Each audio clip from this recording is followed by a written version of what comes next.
hereby declare this to be an unlawful assembly.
Leaders arriving in Pittsburgh for the G20 summit are finding a city on lockdown. The next moment, my eardrums were blasting, and as that happened, I basically turned around, saw about 40 riot police assisted by military. They're closing in. Run! Get out! I told you! This is what police say was what? You must leave immediately. This was the talk of the town in Hardin on Thursday. Mercedes decked out in the City of Hardin Police Department decals and driven by American Police Force members. We're not disclosing the name of our parent company. We know the guy that owns the company, but we've never seen this name before. Excuse me, you just dropped a bomb on us. This is Red Dawn. Foreign mercenary group admitted. Driving around doing police work with Hardin Police next to their American Police Force logos. This is insane.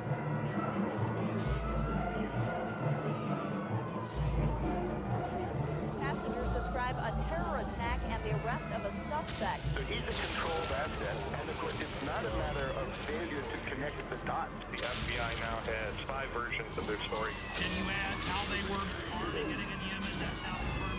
The scanning machines that we currently are beginning to deploy. He told me to go through the scanner, and I said no. It's a real act of submission. They were involved in a cover-up. Kurt, this is huge.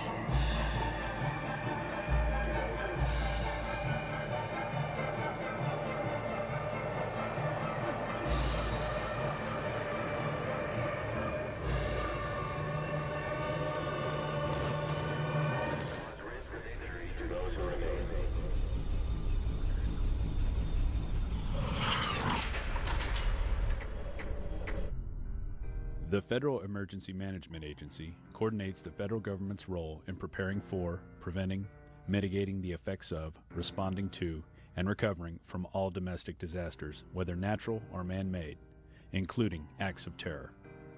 Its beginnings can be traced to disaster legislation passed in 1803 to provide assistance to a New Hampshire town following a fire. Following a string of natural disasters in the 60s and 70s, President Jimmy Carter signed Executive Order 12127 and merged nearly 10 federal agencies into what we now know as FEMA. In March 2003, FEMA joined 22 other federal agencies to become part of Homeland Security. In 2005, Hurricane Katrina hit the Gulf Coast and most notably the city of New Orleans. Federal and local authorities encouraged those who could not evacuate the city to go to the Superdome to ride out the storm, where there would be assistance to take care of them. This is how your government cares for you. This is a FEMA camp.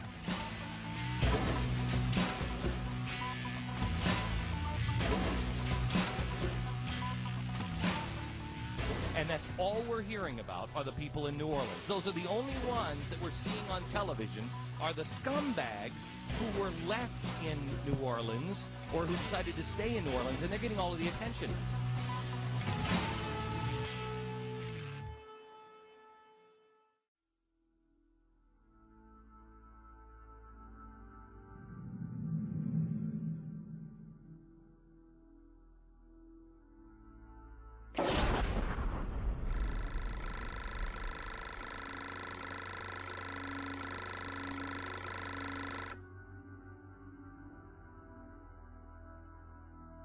I have made 3 police state films.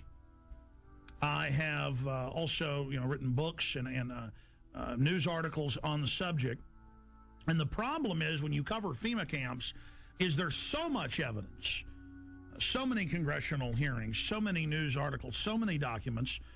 The problem is knowing where to start.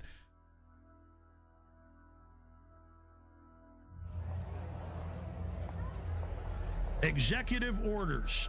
This is how they introduce you. See, they're introducing it all. They've denied they're building all this for all these decades. Now as they unveil it, they're putting their PR spin on it. So Executive Order 10,990 allows the government to take over all modes of transportation and control of highways and seaports. That's been reaffirmed under PDD 51, under the John Warner Defense Authorization Act and others. Executive Order 10,995 allows the government to seize and control the communication media. Executive Order 10,997 allows the government to take over all electrical power, gas, petroleum, fuels, and minerals. Executive Order 10,998 allows the government to seize all means of transportation, including personal cars, trucks, and vehicles of any kind, and total control over all highways, seaports, and waterways. Executive Order 10999 allows the government to take over all food resources and farms. Executive Order 11,000 allows the government to mobilize civilians into work brigades under government supervision. Executive Order 11,001 allows the government to take over all health, education, welfare functions. What's happening through the imploded economy that the foreign central banks are engineering? So they make you be beholden to the government. Designates the Postmaster General to operate a national registration of all persons.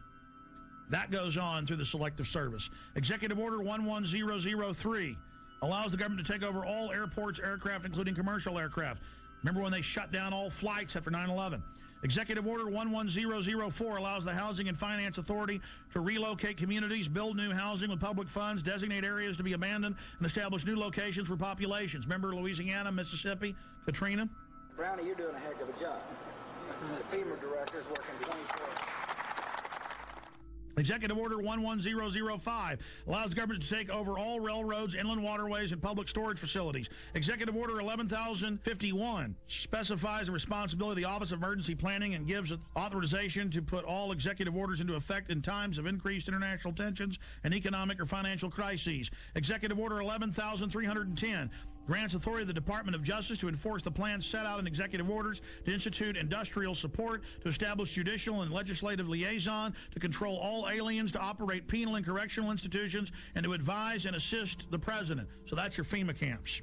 Executive Order 11,049 assigns emergency preparedness functions to federal departments and agencies, consolidating 21 operational executive orders issued at 15-year period. Executive Order 11,921 allows the Federal Emergency Preparedness Agency to develop plans to establish control over the mechanisms of production and distribution of energy sources, wage salaries, credit, and the flow of money in U.S. financial institution. In any undefined national emergency, it also provides that when a state of emergency is declared by the President, Congress cannot review the action for 6 months. PDD 51 says never.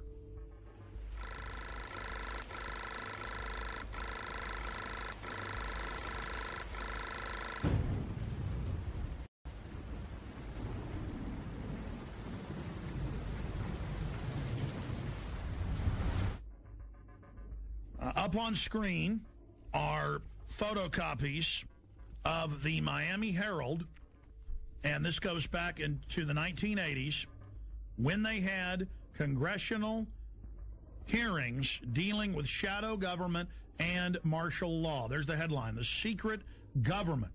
And it talks about secret summits, a plan to take over the government. And it shows the people that were in charge of the continuity of government, Dick Cheney and others. And then we have a congressional hearing where we have Congressman Jack Brooks and others during Iran-Contra bringing up the secret plans, and they're told by Congressman in a way that can't be discussed. It's a national security issue. In the 1980s, the concentration camp program got a big boost.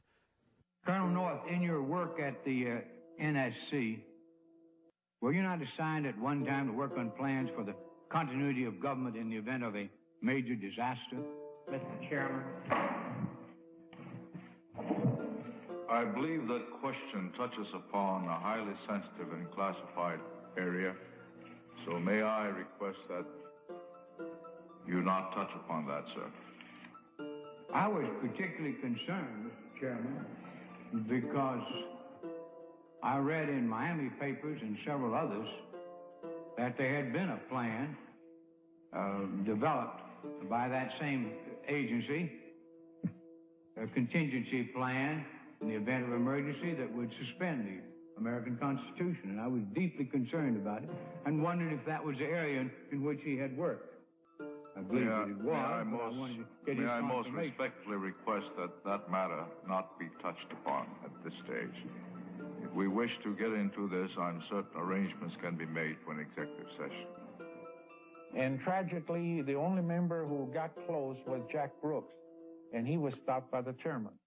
But the truth of the matter is that, yes, you do have those standby provisions, and the plans are there, and the statutory emergency plans are there, whereby you could, in the name of stopping terrorism, and invoke the military and arrest Americans and hold them in detention camps. Throughout history, criminals get control of governments. They use phony crises to enslave the public.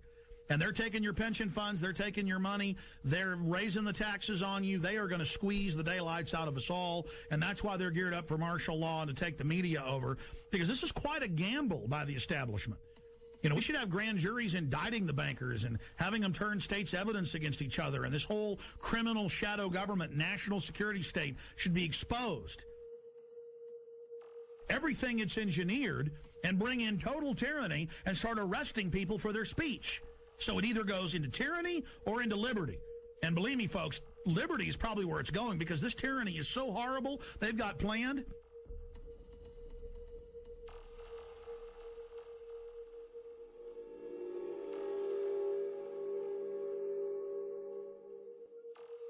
Let's go ahead and go to Congressman a year and a half ago on the Homeland Security Board wanting to know about PDD 51. Now, this fight went on for a year. The cover sheet of Presidential Decision Directive 51 stated the president's a dictator. Congress has no power during any emergency, including economic. So now Congress isn't involved in continuity of government when Congress is co-equal to the president and the courts. In fact, the Founding Fathers said Congress was above the courts and the president, but then later courts said, no, they're equal. Now they're saying they're not. Okay? Because it's harder for a dictator to take control in the Congress because there's 500 people. Separation of powers. The president is where your main dictator will come from, so it's the weakest. It follows the orders of Congress and then executes those orders. But then the chairman of the Homeland Security Committee said, I am co-equal with the president in national security. Let me see PDD 51. And they were told no. But the cover sheet alone states the president's a dictator. Then we see last year PDD 51 being executed, and members of Congress, Senator Inhofe and others, being told martial law will be declared if you don't hand total control and immunity over to the banks. And they followed orders and did it. So the martial law is now in place. And with that comes the FEMA camps. Will we get to that place? Not if we expose it. But we're already got our neck in the noose here. Is the executioner going to pull the lever? I don't know. Let's continue with the congressman talking about PDD 51. Most Americans would agree that it would be prudent to have a plan to provide for the continuity of government and the rule of law in case of a devastating terrorist attack or natural disaster. A plan that would provide for the cooperation, the coordination, and continued functioning of all three branches of the government. The Bush administration tells us they have such a plan. They introduced a little sketchy public version that's clearly inadequate and doesn't really tell us what they have in mind. But they said, don't worry, there's a detailed classified version. But now they've denied the entire Homeland Security Committee of the United States House of Representatives access to their so-called detailed plan to provide for continuity of government. They say, trust us. Trust us, the people who brought us Katrina, to be competent in face of a disaster. Trust us, the people who brought us warrantless wiretapping and other excesses eroding our civil liberties. Trust us. Maybe the plan just really doesn't exist, and that's why they won't show it to us. I don't know. Or maybe there's something there that's outrageous. The American people need their elected representatives to review this plan for the continuity of government. All right, that's Congressman Peter DeFazio. Now, that was a year and a half ago. Mr. DeFazio, the cover sheet says the president's a dictator and that Congress has no authority over continuity of government. That's why they're now saying Congress can't see it, because they're declaring and executing that power. Now, we fast forward a year plus to October 3rd, and here is Congressman Sherman, who we interviewed here on air, other congressmen we interviewed, and Senator Inhofe, saying they marched in and told them martial law will be declared if you don't do this. So we go from the 80s to where don't talk about the martial law plans and the FEMA camps. If you want to know about that, you can know about it in executive session, Congressman Jack Brooks, to, oh, Congress, you're not allowed to see the plans now. To Congress, do what we say, we're under martial law. The only way they can pass this bill is by creating and sustaining a panic atmosphere. That atmosphere is not justified.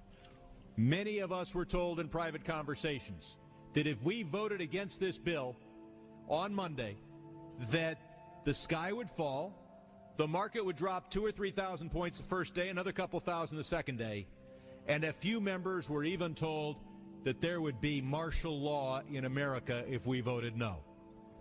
That's what I call fear-mongering. So we have the congressman on with us. We only have him for 5 minutes, 6 minutes. Congressman Brad Sherman, thank you for coming on, sir. Good to be with you. You know, Wall Street used these panic tactics to get us to pass this $700 billion, well, what the bill really is $700 billion in unmarked bills. They said the market would drop by 4,000 points, blood would flow in the streets, and lions would be devouring children in the parks of Los Angeles. Now that the bill is passed, our economy is still going to be very bad. The bailout money so far has been set aside to buy shares in banks, $250 billion, $40 billion to AIG, and $60 billion yet to be committed, leaving the remaining $350 billion for future use. We've got to do everything we can to focus people's attention on this bill as it's carried out, because it allows Paulson to go up to Wall Street. He can give money to one firm. He cannot return phone calls from another firm. He can he can, if he wants, finds out which firms are donating to the 527 organizations, which take secret contributions and then make political advertising. He can look at the RNC donor list. He can do anything he wants. Let's go back to what you said on the floor in the last 24 hours about members of Congress. And I've talked to some, they're afraid to even come on and talk about it, being told there will be martial law in America and we'll just do this with or without you if you don't do this. That is incredible. And I just had the former head of the Treasury on earlier, Dr. Paul Craig Roberts from Reagan, had a policy saying that this gives them economic martial law. Is that not terrorism? Is not the definition to threaten harm or carry out harm for a political aim, sir? Well, but keep in mind, we passed the bill, and I'm told the market is down. Sir, here's the $64 million question. You and other members of Congress say, yeah, well, there were some people threatening martial law, but we don't think they meant it. They were just trying to fearmonger, which I call terrorism, into it. That's a huge issue. Specifically, sir, we need to know names. Who told you that they were told that martial law and blood in the streets, as you said, would happen? You and other members of Congress say, yeah, well, there were some people threatening martial law, but we don't, think they meant it. They were just trying to fearmonger, which I call terrorism, into it.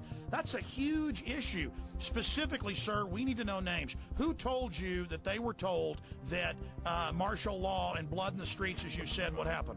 Private conversations between members on the floor, you really can't reveal without the permission of the other party. I understand, but were there arm twisters coming up, or were they scared? I mean, how was it said specifically? What we have to do is expose those circumstances where we're bailing out a particular firm, and how many of the executives at that firm are continuing to make $1 million a year, $5 million a year, $20 million a year. There's going to be a lot of information that is not public, and it's going to take investigative reporters to find out things that congressmen can't find out and that the public is not going to be aware of. I have to go right now, but it's been a pleasure being with you.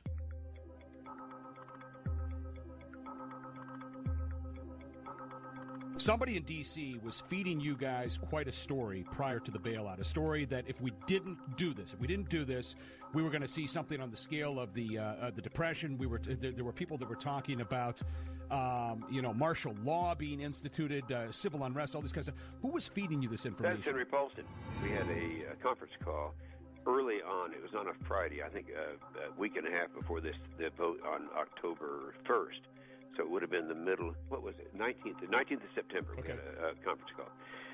In this conference call, and I guess there's no reason for me not to repeat what he said, but he painted this picture you just described. He said, this is serious. This is the most serious thing that we face. It's going to be far worse than the Great Depression of the 30s.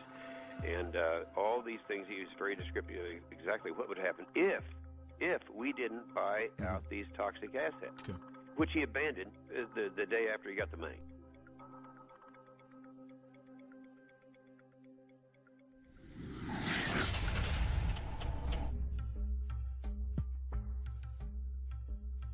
Okay, here's our top story.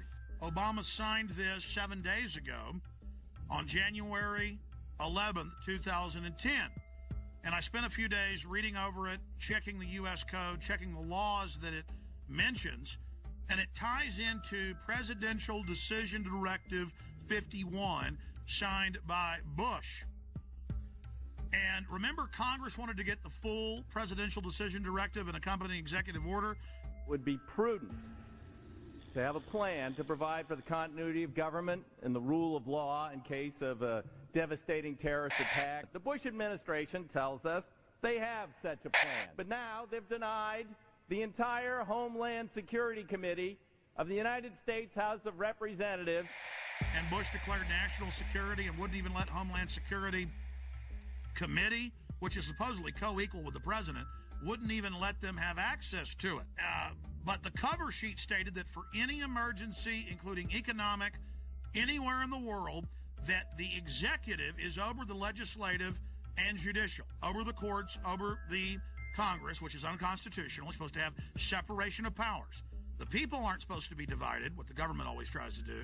The government's supposed to be divided so that you can't ever get a dictatorship. Well, this is what the founders said. This is what America is. It's why we love the Declaration of Independence and the Constitution and the Bill of Rights. So President Bush signed this national security directive. And it says the continuity of government program will enhance the credibility of our national security posture and enable more rapid, effective response and recovery. And it goes on. The catastrophic emergency means any incident, regardless of location in the world, that results in extraordinary levels of mass casualties, damages, or disruption severely affecting the U.S. population, infrastructure, environment, economy, or government functions. And under this, the president is over the governors, he's over the legislatures of the states, he's over the Congress, and Congress has no authority. And then Congress asked for the full secret document, and it's still classified to this day. Obama has continued breaking his promise of transparency and has not released the full text of this and other memorandum. Connected into this is his new announcement. His new announcement. He is creating, with this executive order titled Establishment of the Council of governors. It says here in the document that they are taking the governors, the states, the police forces, everything under the control of NORTHCOM, that's the Pentagon, and Homeland Security. But don't worry, the states have their say. The president is going to appoint the 10 members, 5 governors from the Republican and 5 governors from the Democrats. Kind of like Bush called the 9/11 Commission independent when he appointed it, or Janet Reno appointed her own Waco investigation team. This would be like Hitler appointing his own Nuremberg judges. I mean, or Al Capone had his own court case. I mean, it's just absolutely ridiculous. And there it is at whitehouse.gov, the executive order for anyone that wishes to see that for themselves. Separately, I have the RAND Corporation's plan that they put out last year. And this plan, the Stability Police Force of the United States, justification, options for creating U.S. capabilities. This has already been implemented covertly in the last 15 years. But now they're just being open about it. And it has all the maps here of how Stability Police Force headquarters to run your local city. They have systems for medium-sized police forces, large police forces. They have the stability unit for small police units. Again, Communist Russia had this. Communist China has this. Russian news is freaking out, saying America gets its own Politburo. On the Richter scale of tyranny, this is about a 10. And it goes back, because now all these conservative groups are going, oh my gosh, it's martial law. Oh my gosh, Obama's having a big power grab. And yes, he is. But Obama is just the teleprompter reading minion or frontman, just like Bush was. He's just better than Bush was at it. It is the system that's doing this. Big central banks threatened martial law in early October of 2008. Give the trillions, not $700 billion, but trillions of dollars. The overriding issue is we are under martial law right now. In 1986, under Rex 84, they opened 12 secret Army camps to test if they could keep them secret while they held federal. Now they hold state prisoners as well. Federal prisoners would then be given a few years off their sentence if they agreed to not tell family about it and to go to the labor camps. It is a labor camp, and under the revised military rules, it allows any U.S. citizens to be put in it under forced labor. Here is the Civilian Inmate Labor Camp Program, Army Regulation 210-35. It's exactly 30 pages long. I suggest you Google Civilian Inmate Labor Camp Program. Even if you don't have a computer, go to the library. This is important. Now, this is the big piece of news. This is to establish setting up prison labor camps, negotiations with correctional systems representatives to establish prison camps, governing criteria, civilian inmate labor camps, policy statement, governing provisions for operating civilian inmate prison camps on Army installations, procedures for establishing a civilian inmate prison camp on Army installations, infrastructure, inter-service, interagency, and interdepartmental support agreements, working with local police at the FEMA camps. In 2002, I published my book, Descent into Tyranny. I've been covering it since 97 when it was declassified, but I put it in my book, Descent into Tyranny.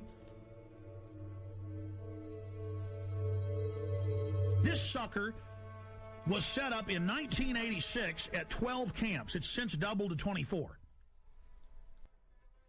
And from 86 to 97, secretly at labor camps, U.S. citizens, non-military prisoners, were worked on FEMA camps. Now, this was beta testing. They would tell them, you'll be given leniency and only serve half your sentence if you agree to labor. The minute you don't, you'll be sent back on these military bases, but you can't tell anybody national security. See, they were testing, can we keep camp secret from local police or get them to work with us? Can we keep camp secret from the media? So for 11 years, they kept this sucker secret. Reagan, Bush, Clinton. And then Clinton declassifies it and says it's a good thing in 97, and they double the number.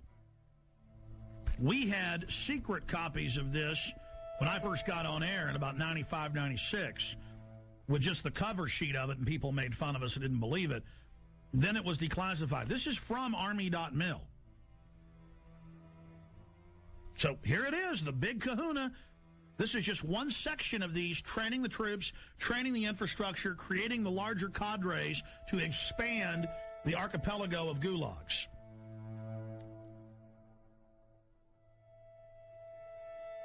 New legislation authorizes FEMA camps in the United States. And it says 6 major camps across the country with hundreds of sub-region camps. Now, if you watch my films and read the documents we put out, that's exactly what we said the camps are and how they operate, because we reverse engineered all this.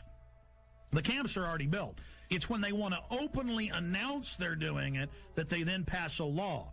And they say, oh, all these shut down military bases that they've been keeping refurbished and putting barbed wire facing in and putting in showers and bunks, and we knew that those were to be the FEMA camps. In the FEMA documents and the congressional leaks and from people that worked at the camps, we knew, and we would list the camps. Then we noticed when it was declassified in 97 that the very camps that had been, quote, decommissioned under the base closure, because they'd said back in the 80s under Rex 84 they were going to use the camps in Congress. So we said, you want to know where the camps are? They're old military bases, and they're old POW camps from Italians, Germans, and Japanese.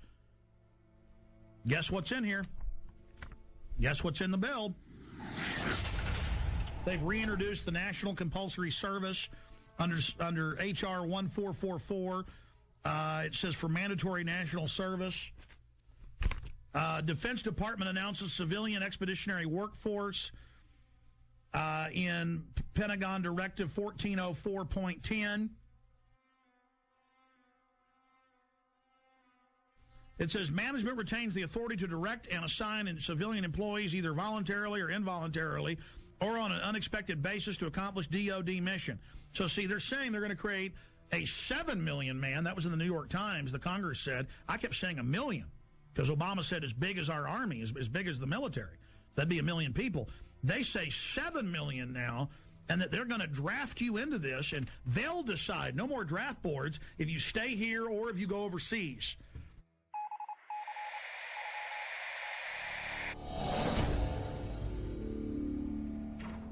But this just broke. I just showed you the earlier terror training manual saying those that talk about the Constitution are terrorists and are a danger to police, those that are in Second Amendment groups.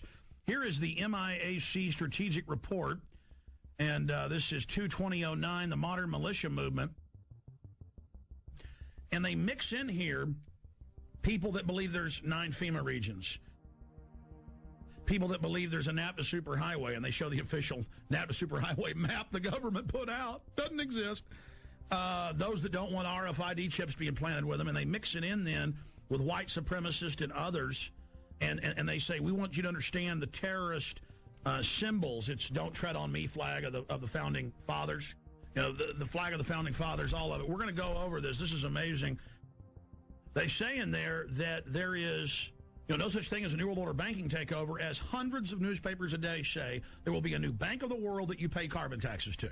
It just doesn't exist. You're insane terrorist if you believe it. I remember my grandfathers, and it was normal just when you were at the dinner table, or even my dad, to explain how governments work and how history worked, and they taught the military. You don't have the military on the streets, and we're here to defend the Constitution, Bill of Rights, not what the president says if it violates that. And we've gone from that now to a strategic report, 2/2009, the modern militia movement. And then they mix gun owner groups, pro-gun groups in with white supremacists. They say those that believe in a new world order. These theories vary, but most always involve a globalist dictatorship. They show, and I'm putting on screen right now, official North American Union SPP maps that have been on CNN of how they're going to have every major highway be an international toll road from Mexico up into the deep north of Canada.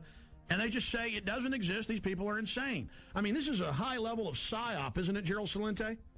Well, that's the way they always do things. They lump them all together, and it's one size fits all. I have a question. Do you believe that the military will fire on its people? They're going to stage riots, and then it's going to look like, they stopped the riots. It's reasonable to set the precedent. Like, where you do have FEMA camps for medical care and where you can stay. The troops are here to help at car wrecks. That's how they're rolling it out. And I believe that, I think the way they're going to manipulate the military, I think a lot of them are going to fire on U.S. citizens. Because that's a question we're going to pose in the Trends Journal in the next edition. And I happen to agree with you. They'll stage riots. We always see these people that they call anarchists that always have black, always have dressed in black and have masks on. They've been caught being police in sorry, go ahead. No, exactly. No, I agree with you. And I think that they are going to fire on the people, unfortunately. No, don't shoot me, please! Don't shoot me! I haven't done anything! Don't shoot! In this training manual that's going out to police everywhere in the country, it has a, don't tread on me flag. It shows America freedom to fascism and the film Zeitgeist in it. We just showed that, and shows it next to the Turner Diaries, which was a white supremacist thing about killing police. So see how they do guilt by association. I mean, this is just off the charts, and this was sent to me by the Missouri Information Analyst Center. A police officer sent it to me. That's where they got it from. And I've seen these in Texas versions and others. It's the same thing, but they're updating it. I mean, how do they say none of this exists and then mix in mainstream things that are happening with white supremacists and tell police that people are dangerous if they're into this? You're watching Police State 4, The Rise of Fema. I wanted to take a little break out to explain the history of the Police State documentary films. In 1999, in 2000, and 2001, I made the seminal Police State films that were a viral success on the web and on VHS and DVD. Fast forward 8 years later, it's all come true.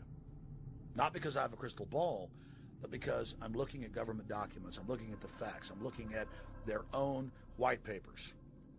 If we can expose the FEMA camps and the executive orders and the shadow government, their system will fail. I've made the film, Police State 4. It's now up to you to get it out to everyone you know. And yes, we need your support. We offer and promote the fact that they're free on YouTube, Google, and thousands of other video sites. We put them out for free. But we do ask you to give us the seed money, the support to run our websites, to do the syndicated radio show, and to make future films. So if you want this documentary in the best quality available and to have the expanded extras, please visit Infowars.com and purchase Police State 4, The Rise of Fema. You can call toll-free, 888-253-3139. You can visit Infowars.com or PrisonPlanet.com. If it hasn't been blocked in your country yet, many have. You can also write to us at Infowars, P.O. Box 19549, Austin, Texas 78760. PrisonPlanet.tv is a better tool than ever in the info war. Over 6 years of my radio and TV shows, all my films in super high quality, my book, Paul Watson's book, all there, 15 cents a day. Your support of PrisonPlanet.tv empowers the resistance to unlock minds worldwide. The destiny of Police State 4, The Rise of Fema is in your hands. I'm asking all of you to have public viewings, to make copies, and to give to everyone you know. The power of humanity and the human spirit is unstoppable if you'll simply unleash it, if you'll simply take action and turn it loose. I salute you all. Good evening, my fellow Americans. We have been compelled to create a permanent armaments industry of vast proportion. We annually spend on military security alone more than the net income of all United States corporations. We recognize the imperative need for this development, yet we must not fail to comprehend its grave implications. Our toil, resources, and livelihood are all involved. So is the very structure of our society. In the councils of government, we must guard against the acquisition of unwarranted influence, whether sought or unsought, by the military-industrial complex. The potential for the disastrous rise of misplaced power exists and will persist. We must never let the weight of this combination endanger our liberties or democratic processes. Only an alert and knowledgeable citizen can compel the proper meshing of the huge industrial and military machinery of defense, the prospect of domination of the nation's province by federal employment, project allocations, and the power of money is ever present and is gravely to be regarded. We must also be alert to the equal and opposite danger that public policy could itself become the captive of a scientific, technological elite. We cannot mortgage the material assets of our grandchildren without risking the loss also of their political and spiritual heritage.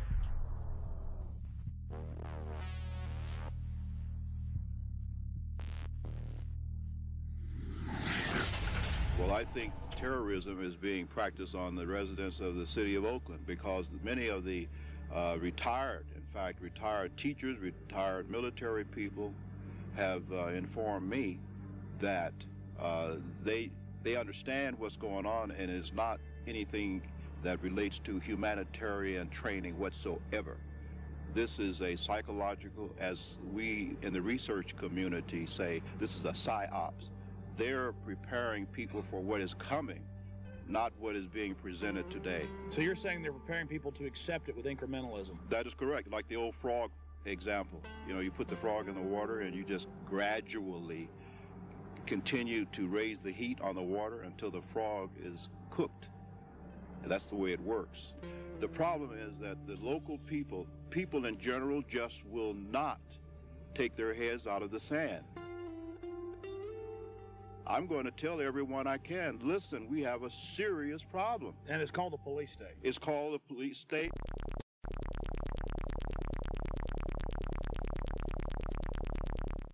Let's go ahead and get to this. I mean, you want to see, you know, what goes with FEMA camps like a horse and carriage. Troops, militarized police, training with the Army to take over your cities and towns. Let's go ahead and play this YouTube clip, Martial Law is Coming, from News 7 at 11. The scenario was a fake, but the pepper spray and billy clubs used to break up this riot were definitely real. Good evening, I'm Miranda Stevens. Whether it's terrorism, riots, or any major disaster, local agencies will be the first to respond.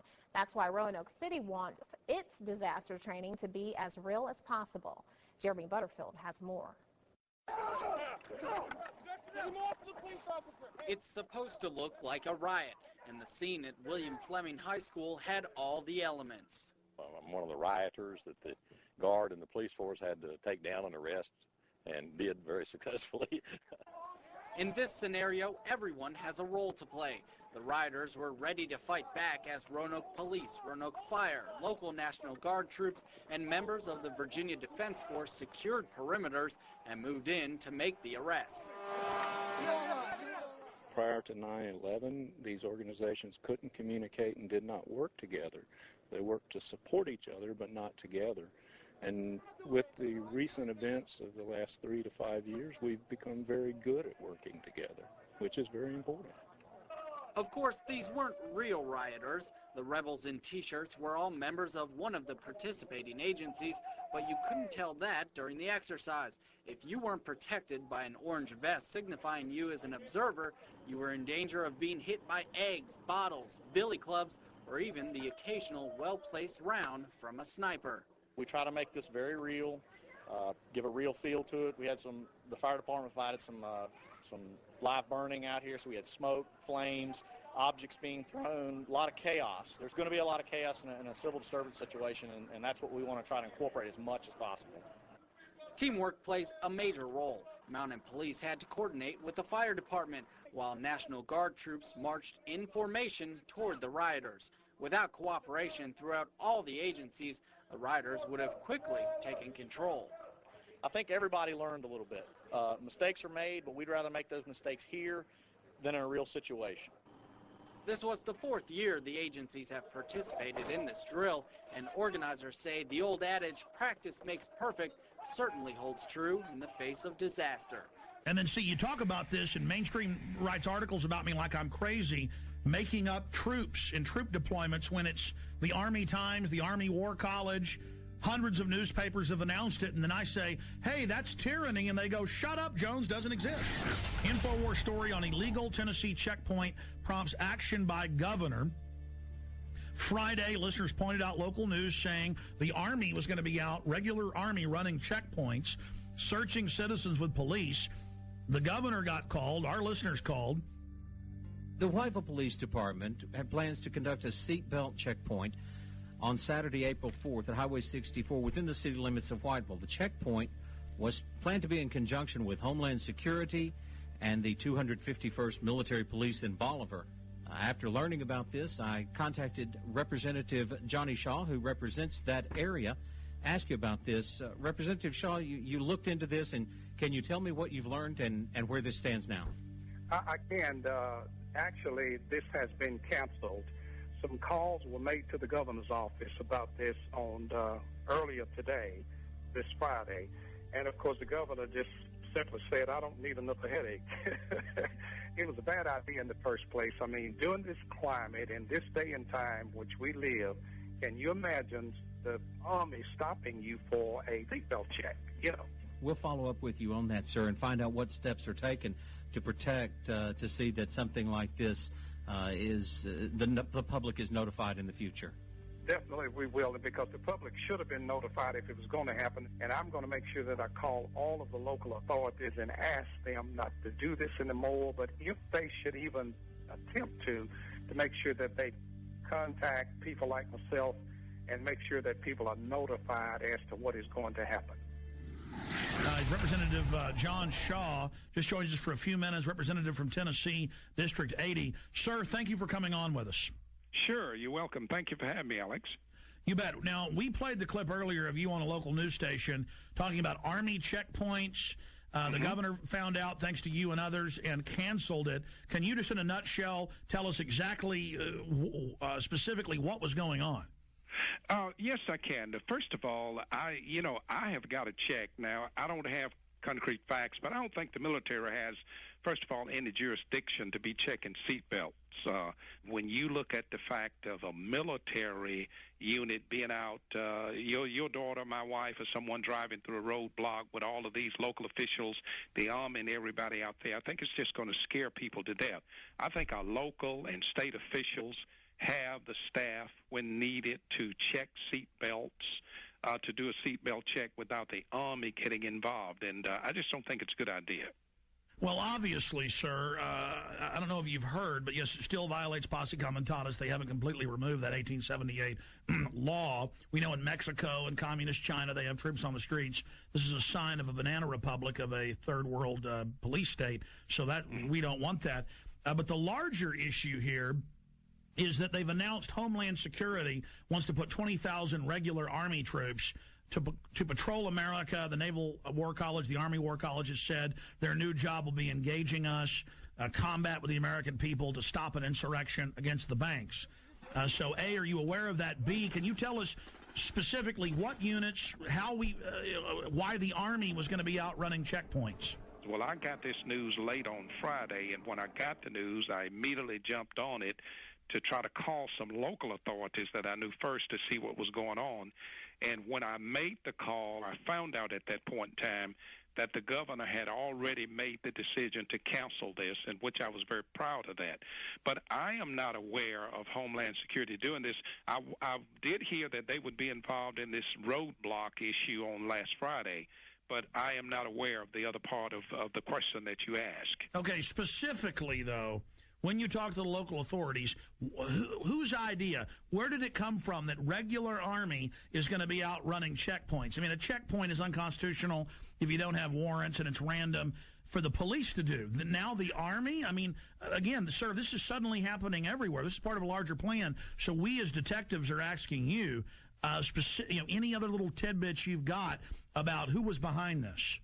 Well, and I don't know, Alex. I can't answer that question other than the fact that it was going to take place in a little area of my district in a town called Whiteville, Tennessee, which would lead me to believe or to assume that the chief of police there was the one who orchestrated this idea. Was the state involved? Not to my knowledge at all. Okay, so the governor had to say no. So this is what we always see. The Army then probably approached some locals as part of their covert acclimation program. And State Representative Johnny Shaw, we appreciate you speaking out against this. We appreciate the governor saying no to this. Can you, just in closing, speak to why you were concerned about it and against it?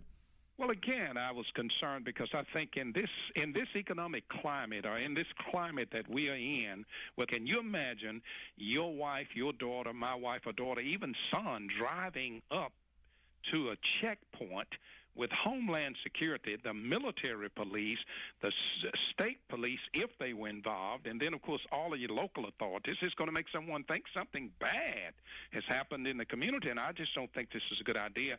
I think it would have been a scare tactic that would have been hard for some of our citizens to get over, or maybe some of our senior citizens, and I'm totally against this kind of a tactic, and I'm going to do my best as a state representative to see that this does not happen again in my district and hopefully nowhere in the state of Tennessee.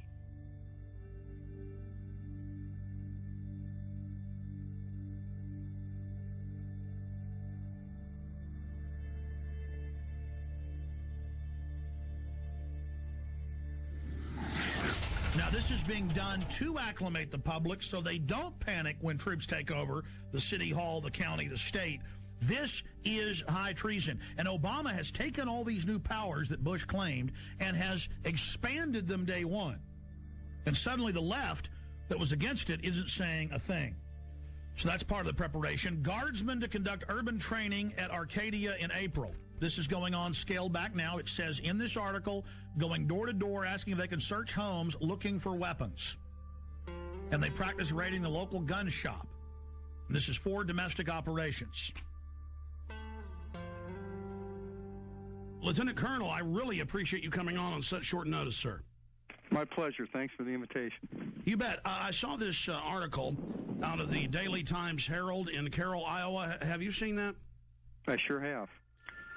And it's telling us about an urban warfare drill to be held in several towns. Can you tell us about that? Sure. It's actually a planned training event to provide our soldiers with greater proficiency at what we call coordinate search, which is a mission that, just for a little background, we've deployed nearly 13,000 members of the Iowa National Guard in the global war on terror. And the vast majority of those have been in Iraq and Afghanistan. And one of the missions that they perform in Iraq and Afghanistan on multiple occasions is coordinate search, where basically you are trying to get to an area, coordinate off to make sure everything's safe, and then actually search for caches of weapons or other kinds of contraband which could harm American forces and other like Fallujah, what we saw in Correct. Fallujah. Mm-hmm. Correct. Exactly. So because of where we're located in Iowa, there are no active duty bases in Iowa, so we kind of have to create our own urban training environments. So the plan on this particular training event was to actually use a small town of about 450 people. The town has actually kind of adopted the unit, which is called Company A, 1st Battalion, 168th Infantry, and they were more than willing to participate in the exercise.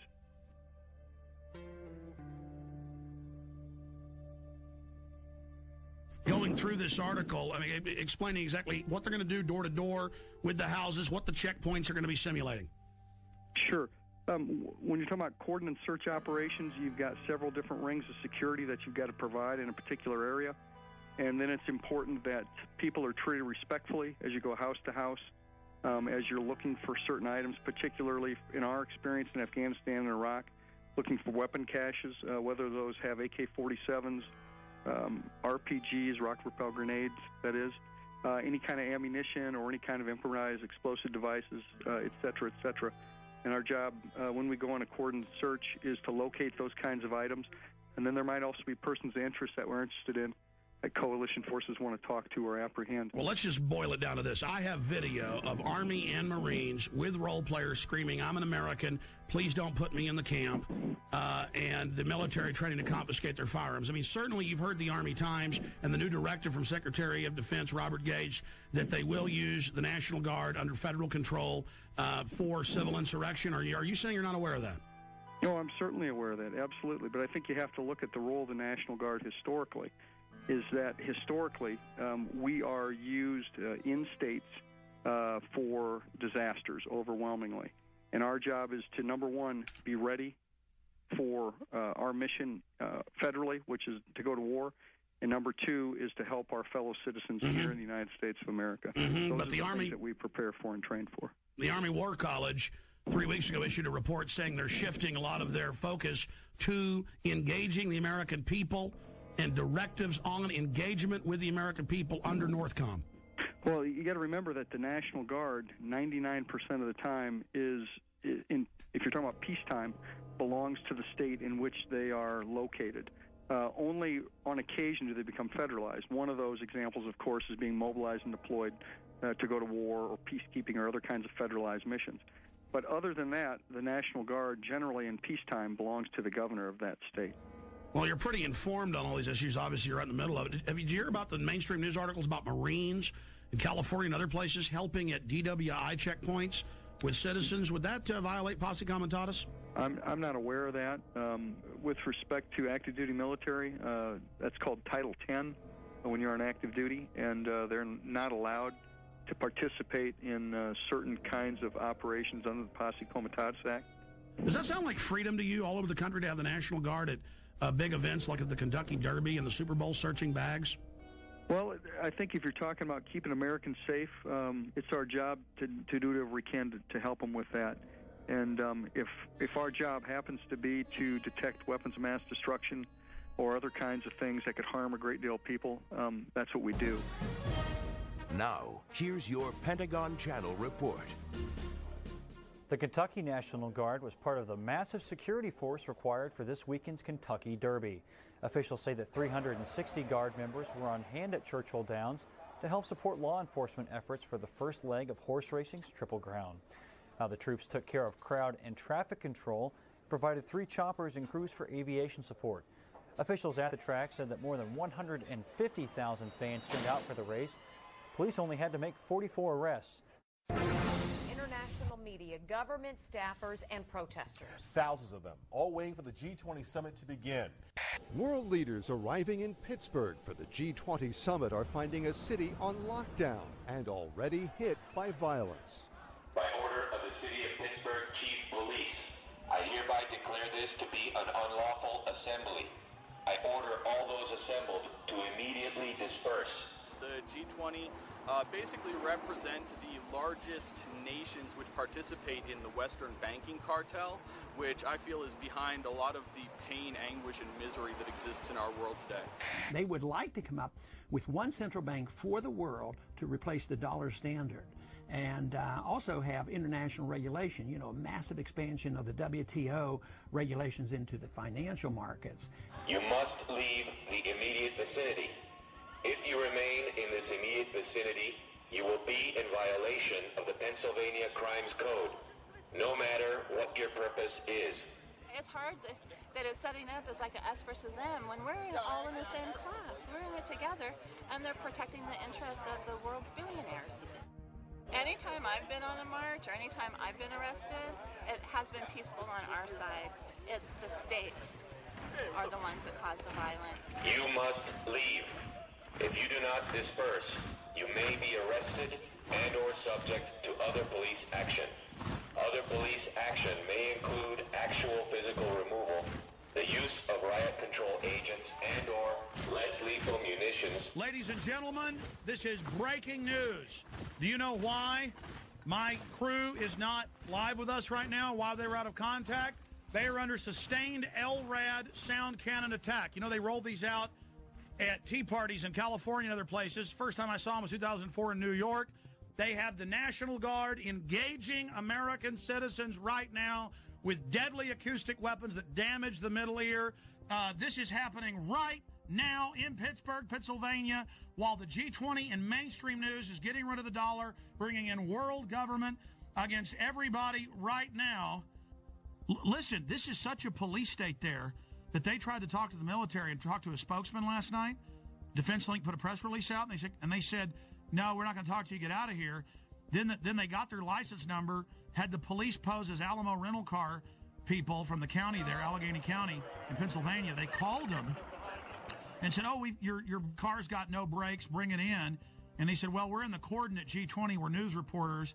We can't get out till tomorrow. And they said, well, that's fine because I'm a police officer with the Army and FBI, and you've all been put on terror list, and your life's over, boy, and we know you're a terrorist, and you were sneaking around the military base and ran. All lies.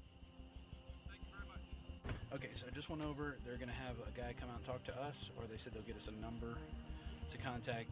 He said the PAO. This is probably him right here. Every 30 seconds, saying disperse, disperse. We've got them. Let's go to live now. Here they are from Pittsburgh. G20 under attack. Yeah, we're on 33rd and Liberty, and we just passed they had the street blocked off, and they were using the sonic weapon on us. They were using it to broadcast, and then they would ramp up the signal for a brief second to let them know that they could, blow some eardrums out. It got pretty loud. I hereby declare this to be an unlawful assembly. I order all other police actual physical removal, the use of riot control. Everybody dispersed, though. When that started happening, the largest group went through an alleyway. They're driving right past me right now. Get them on tape. With the gun. They had two of them. They were using them to broadcast messages in Spanish and English. That's the engine right now. You can hear it passing me. And there's a guy sitting on top. The police I'm seeing now are in full riot gear. Are they the police, though, wearing the National Guard bottoms? It looks like Border Patrol. I've seen Border Patrol here, too. They have the dark green Border Patrol uniforms. So federal police in the middle of Pennsylvania. I find it very ironic that it's happening on Liberty Avenue. Very ironic. Burmas, I want to be clear about this. They were shooting you guys with this. Douglas was saying it was hurting. What was this like? The decibel level was very, very high. One moment I was covering the front of the protest. The next moment my eardrums were blasting. And as that happened, I basically turned around, saw about 40 riot police assisted by military, and I ran up and I got all the footage I could. Every once in a while I'd have to take There you go, assisted by military. So this is the military attacking the American people, because in every news article I see, they're together. So that's key for the article Watson's doing. The military was with them. Yeah, absolutely. I mean, they were in military fatigues. SWAT is also here. I got a good shot of one of the military personnel hooing on top of the Pittsburgh paddy wagon. Basically, most of the Humvees in the military were cordoning off at checkpoints on main streets in the main city of Pittsburgh. They were in full military fatigues. I mean, these weren't just the pants. They were the tops. There's no doubt that there's military here, Alex. I approached them. I asked them what their mission was. What's the mission? You can't say? Sir, what would you have to say to critics that say this is a violation of posse comitatus? I'd say that you need to talk to my PAO. You know what posse comitatus is? No? Separation of military and police? Be the first military guy to tell me what it is. I've asked about a dozen today. No, but nothing, right? And it was the standard boilerplate answer of, we're just following orders. We're just here to support law enforcement. That's all we know. We're here to protect United States citizens' rights to a peaceful protest. Unbelievable. Global leaders meeting openly in mainstream news to get rid of the dollar and bring in, quote, global governance. This is the end of our country, and the police and the military are acting like people that don't like it are pure scum and terrorists because the DHS has trained them to do that. Here come the anarchist staging. Here they come right now. They just grabbed the dumpster. They're flipping it over. Video it! I got it on tape right now. I don't want to put you in danger, Jason, but if you follow that stinking Fed, is it a big guy? It was 3 people, and of course they had masks on, Alex. Briefly, tell folks about last night. You guys pull up to the gate. You asked to talk to the public information officer. They called the police and lied and said that you were sneaking around. Yes, sir. How's it going? We were responding to a news story that the National Guard was going to be masked to go into Pittsburgh. And can we get a comment on that? Sorry, we can't make any comments, sir. Do you have a press guy we can talk to? PAO. We then pulled off to the side of the road where they instructed us to. We waited around 15 or 20 minutes. A representative came back. Immediately, he was hostile towards us. He did not like our credentials. Hey, guys. Hey, good evening, sir. What's up? Look how you're doing. My name's Rob. Okay. We're out of Austin, Texas, Channel 10. Okay, can I see your credentials? We tried to get as much information as we could. He refused to answer our questions, so then Rob asked him for his information and where we could contact him tomorrow if we could get a word with him. He then gave it, and we left. Speech, freelance reporter? Yes, sir. Okay, so what are you looking for? Well, we're following up on a report that we got, and it's that we read, it said there's 2,500 troops that are going to be deployed into Pittsburgh for the G20 for security. Once again, do you have? I'd like to talk to your editor. I'm more than willing to do this. So you got somebody back at the station I can talk to? You guys have credentials for the G20? I can't. The middle of the night, you come here tomorrow. We'll see what we can accommodate you. We're not going to. I mean, we only got a few questions, man. Yeah, we just have like 4 questions. The answer is no. Not going to comment. No, I'm not. That's okay. We're going to deny the interview. If you get some credentials, you get some that I can work with, I'll do the interview. We didn't run away from anything. By the time that we had left, turned around, and exited the main military facility, there was another car parked on the other side of the road, waited for us to pass, followed us for an exit, then got off. And then we were shocked when Douglas got a call trying to entrap him and have us go return our rental car for quote-unquote 2 more free days. When we didn't fall for that, he then came clean and said he was actually military personnel, and he wanted to know whether or not we were terrorists, Alex. And then he told Douglas, you're on a list now, pal, for the rest of your life. Yeah, he did. With pleasure. You ran from them. Is that true?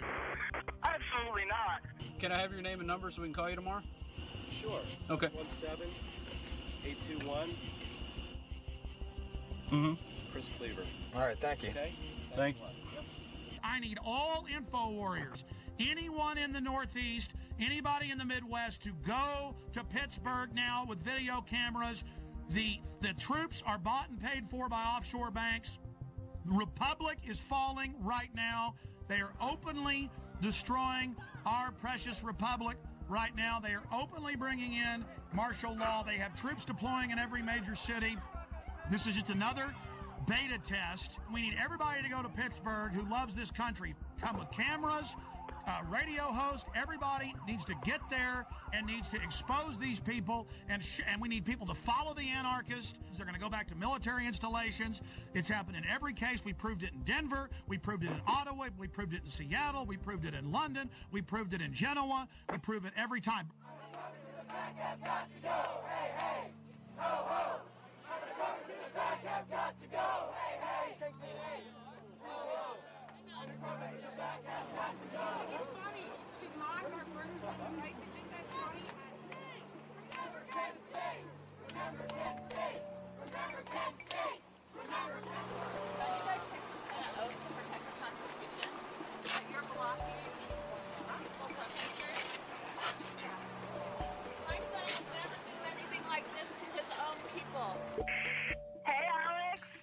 You've now been hit by the Army and police. This is like Kent State with sound weapons. This is huge news, and it's nowhere on TV. Cindy, tell us what happened. We're just trying to get to downtown so we can exercise our freedom of speech, Alex. And they're blocking peaceful protesters. We don't have any weapons. They're blocking us with the most disastrous, horrible weapons that they can think of. And so, yeah, it's just really awful down here. They have your LRAD. The LRAD was used in Iraq and Afghanistan against insurgents. You're now using these weapons against the American people. How do you feel about that? This is all about training you that you're not supposed to protest and demonstrate. That's why the police pose as anarchists in every case. They've been caught over and over again. This is how the republic falls, with the stormtroopers in the streets and the world leaders coming to our country to sell it out and the mainstream news reporting it. You guys are hurting your own people. I order all those assembled to immediately disperse.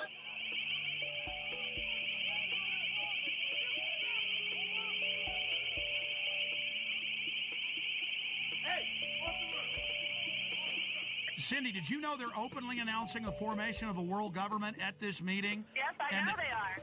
The head of the EU even spoke out against it, Klaus, at the UN yesterday, and they're openly announcing the end of the dollar. Those troops don't know that their whole savings and their whole family future is gone, and there they are with pleasure, guarding the very government that is illegitimate and criminal. The troops are out here.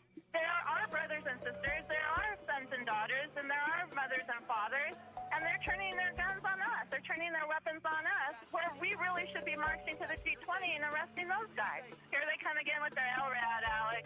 They're coming with it. They have us blocked in. There's nowhere for us to go. This is what police state looks like. By order of the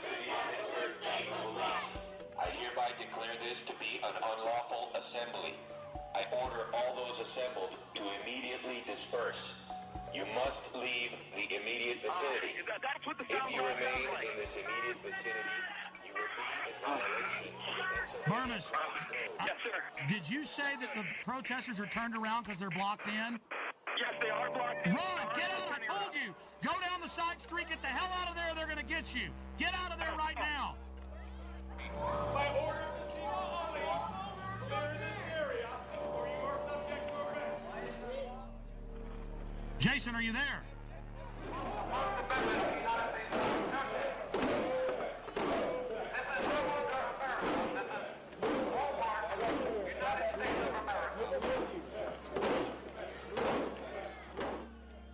Amazing to have Burmis and Cindy Sheehan and all these people together. They're standing against tyranny. She lost her son.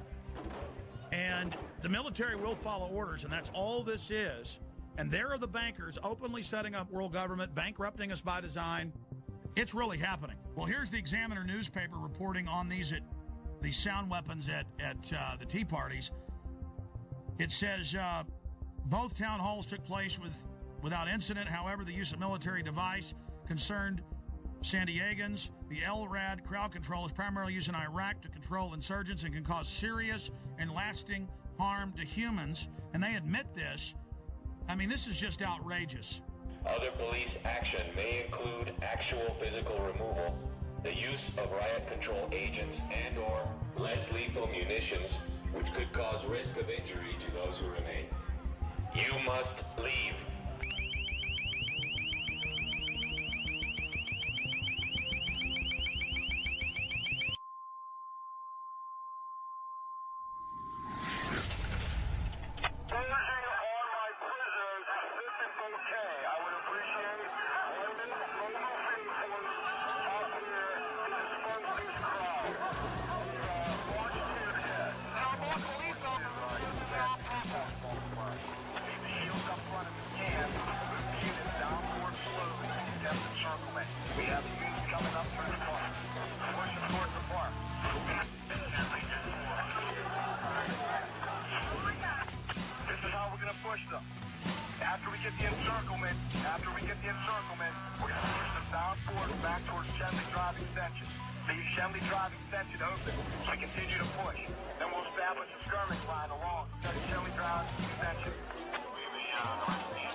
The police began to charge following the initiation of a tactic they called kettling. So called as to reflect the purpose of a kettle, to hold in water and heat it until it attempts to boil over. They're closing in. Get out of there. They're going to arrest everybody. And the police, he said, the last thing were coming from 3 ways, blocking them in. That's what they do. They corner you and then attack.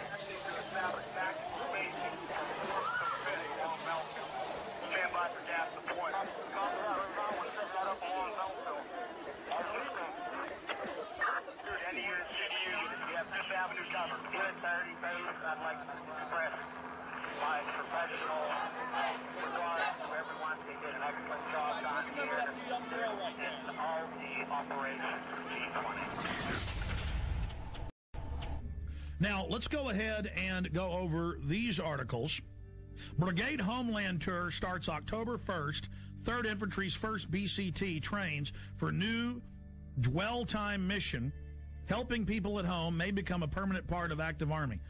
And then you read this, the Washington Post reported it, everybody else did. It says, for riot control and civil unrest during a collapse of society. Then the Army War College came out a month later and said, yes, we're preparing to engage the American people. So there's that going on. So they have to have troops to take you to the FEMA camps. Washington Post, 20,000 more U.S. troops to be deployed for domestic security. They then expanded and said it won't be 4,000 troops, it'll be 20,000. Now they're saying, oh, it'll be 40,000 regular Army troops. The very troops that were in Baghdad doing gun confiscation, the very best troops they've got. Here's another one. Marines admit security force to operate inside U.S. This directly from the Marine Corps' own website. And they did it with role players, practicing confiscating people's guns. Here's another one. Unit learns skills to fight different enemy. And this is out of the American Force Press Service.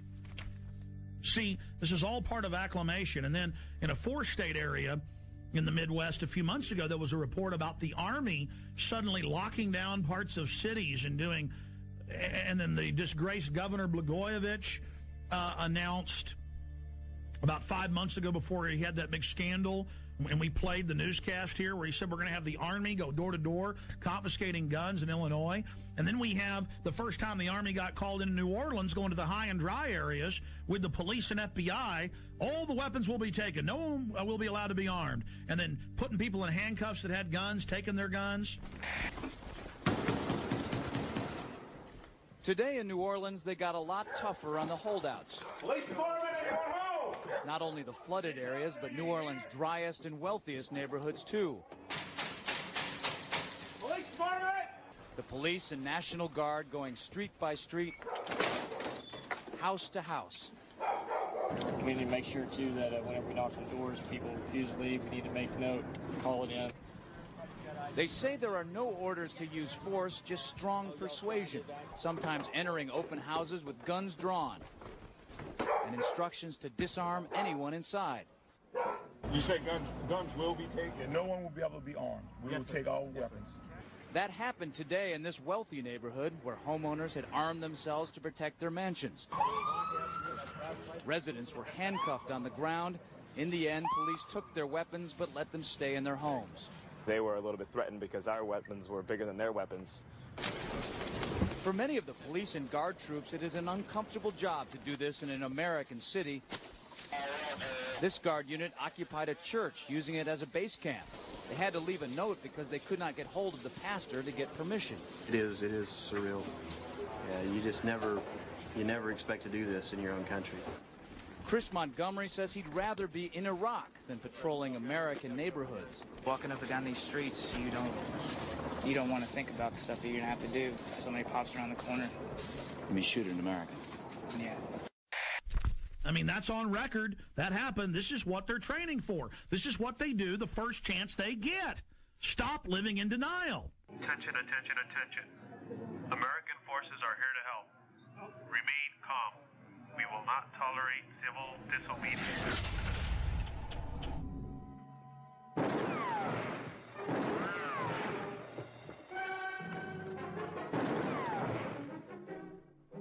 Throw the gun away, Mr. Randall. Go on, throw it. No tricks, mister.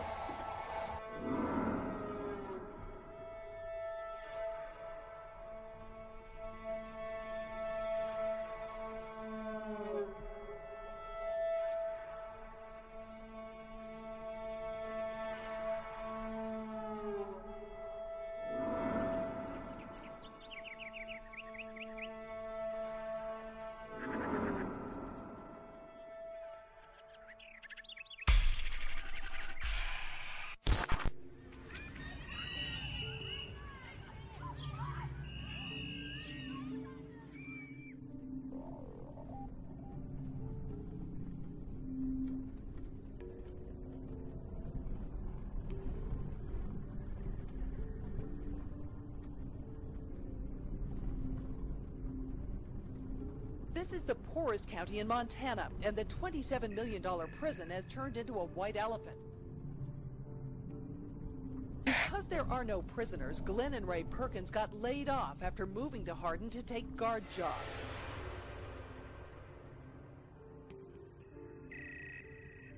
When I went to the door, there were two cops standing with their hands on their guns. I've lived in the same town for 26 years. We got 90 and 94 sitting right over here where they intersect, which is a perfect place for a checkpoint. I noticed that they got these mobile checkpoint stations. There's a lot of secrecy going on. I'm concerned about the legitimacy of who they are. Nothing is square in this whole thing.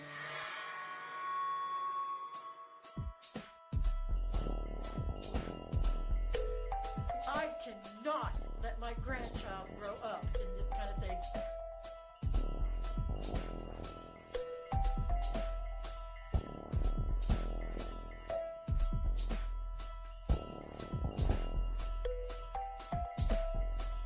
and its main focus is to bring prisoners and jobs to Hardin. We've got a beautiful, beautiful facility here. Becky, it's time to get straight with us now. We need to know these things. I think the people of Hardin need to know this.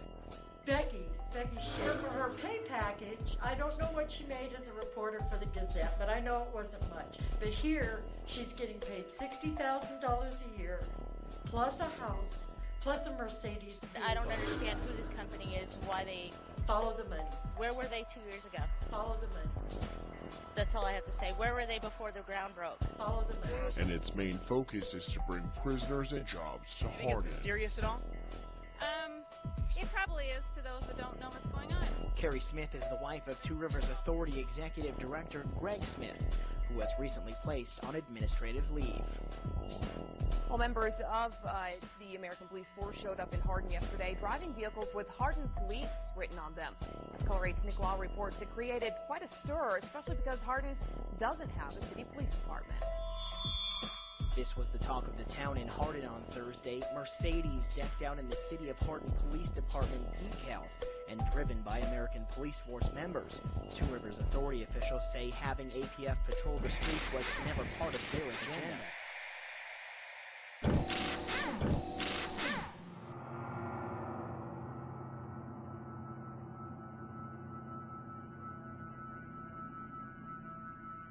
Tell people what's really happening here.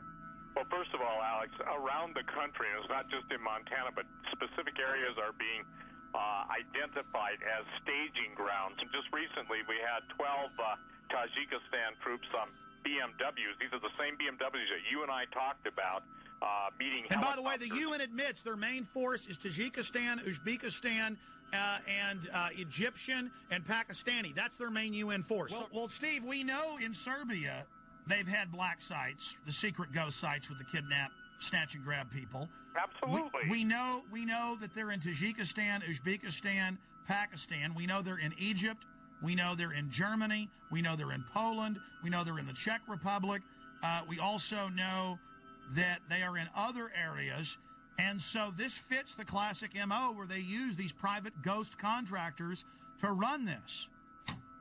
Oh, I'm having trouble right now even dealing with this and processing it. Man, talk about Spookville, CIAville, black sedans running like roaches when you flip the light on at 3 a.m. in your apartment and there's like big fat roaches going. And they're like, ah! Now the locals are getting upset by these black Mercedes SUVs that have Hardin, Montana on them and then the double eagle crest just announcing we are your police. This is insane. Men with foreign accents stomping around. I mean, this is Red Dawn happening. And the local officials are going, yeah, we've been told they run the camp and that they run the town now. I mean, this is Twilight Zone.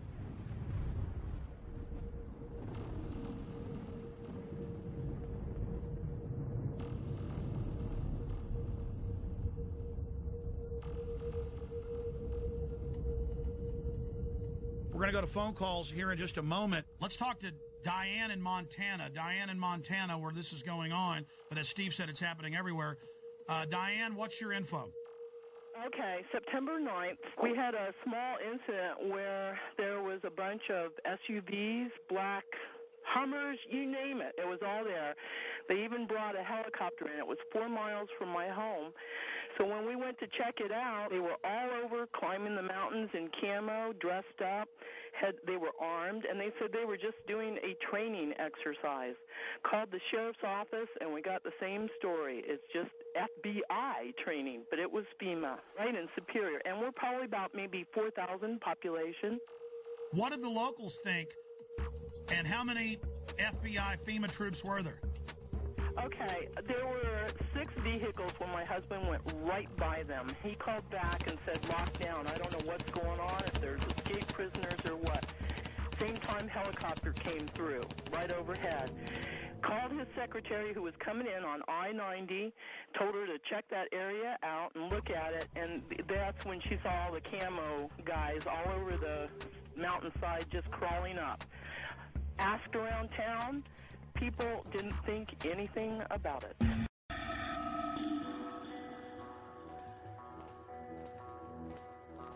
We now go live to Alex Jones on the ground in Hardin, Montana. Alex?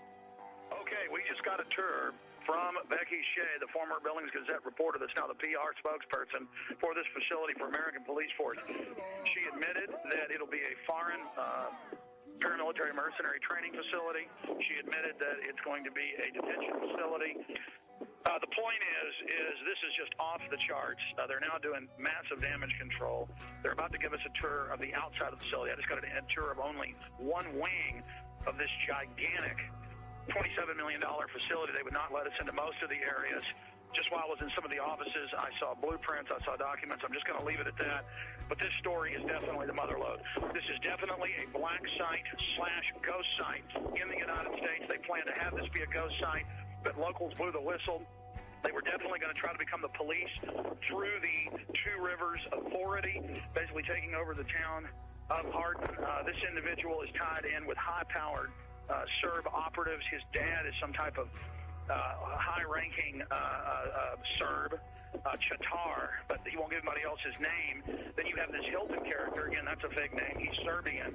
There are German troops here, German paramilitaries, British paramilitaries, but they're keeping back from us deeper in the facility. Yes, I am in one of the black Mercedes-Benz SUVs inside the detention center. Becky is going to be, I'm going to be using the phone as a microphone so she can give us a live report. Becky, what about Blackwater connections? We've been hearing a lot about that, and the company in several places has bragged that they have Blackwater connections.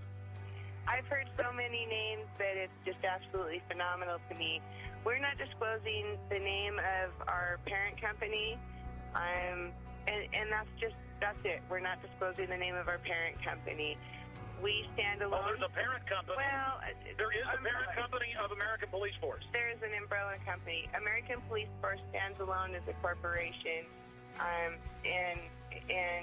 we are American Police Force. We are who we are. But if it's a secretive group owned by a secret group and it's headed by a 14-time felon, and then they were putting police decals on their vehicles the first few days, I mean, don't people have a right to be a little bit concerned about this, Becky? There are newscasts for saying they wanted this the Guantanamo Bay West. That was on CNN. That was not American Police Force, and I'd ask you to go back and recheck your sources. That was too. So they've not been requesting to have this as a facility to hold detainees? No, sir, and please, everyone listen carefully. Two Rivers Detention Facility will not hold Guantanamo Bay nor other multinational offenders. We're a minimum and medium. Why did I see documents on the wall, blueprints saying foreign alien detention facility? This is real. This is a ghost site / black site that we have on. This is a FEMA center they want to hold. She was telling me, I saw blueprints all over the place, scanning them quickly. I was walking through the facility, and she'd say, "Oh, don't tape that," or don't show that. Where it was saying alien detention, troop barracks, processing facilities. She admitted they're going to do training to process people and to go out and set up checkpoints with CAT scan scanners, is the way she calls it, scan people's goods. So this is a huge processing center. I don't think she even knows everything. She seems pretty freaked out. She gets hired and finds out all this. And we went and interviewed bed and breakfasts, because there's hardly any hotels here. At two of the places, they said, oh, absolutely. Germans, Czechs, Brits, a lot of Serbs, really hardcore-looking people, won't pay in cash, act really suspicious. They've been here for a year. I mean, this is insane what we're dealing with up here. And they're just trying to act like it's all fine. We're not going to tell you our parent company. Everything's fine. Everything's wonderful. I mean, this is bizarro land. Well, court records from Orange County, California indicate Michael Hilton has a lengthy criminal past, including a 6-year prison sentence for a dozen counts of grand theft and other charges. And we learned just yesterday there's a warrant out for Hilton's arrest in Wyoming. American Police Force pulls out of contract negotiations with Two Rivers Authority. All right, Sarah Gravely joins us now live from the newsroom to tell us more about the latest development in this story. Sarah? Hey, Greg, Kathy. APF spokeswoman Becky Shea says it was a company decision to pull out. She says they learned things about the facility that made them lose interest in the deal.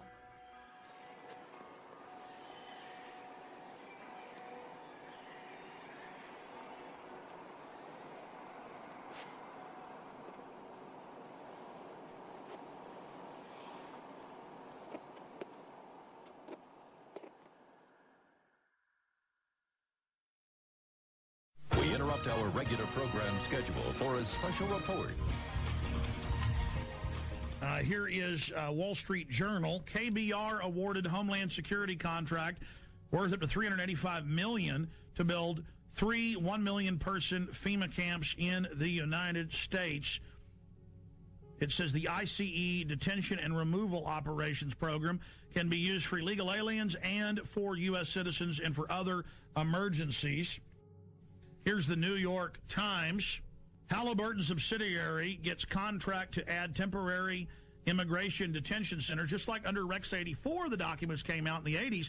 They said the cover would be for illegal aliens, but it would be really a martial law takeover plan and to suspend the Constitution and take over the media. So there's the New York Times we have saved up on prisonplanet.com. Also, George Bush reopened all the Japanese and German prisoner of war camps in the U.S. and put water in, light in, and then just have them set up and ready. That was in the CBS News. Bush to preserve World War II internment camps. So there's that article. Pentagon paying for fake news in the U.S. White House paying for fake news in the U.S. It's now in the tens of billions every year. This is what's going on. The fake news reports they produced and put on radio and TV that were made by the government.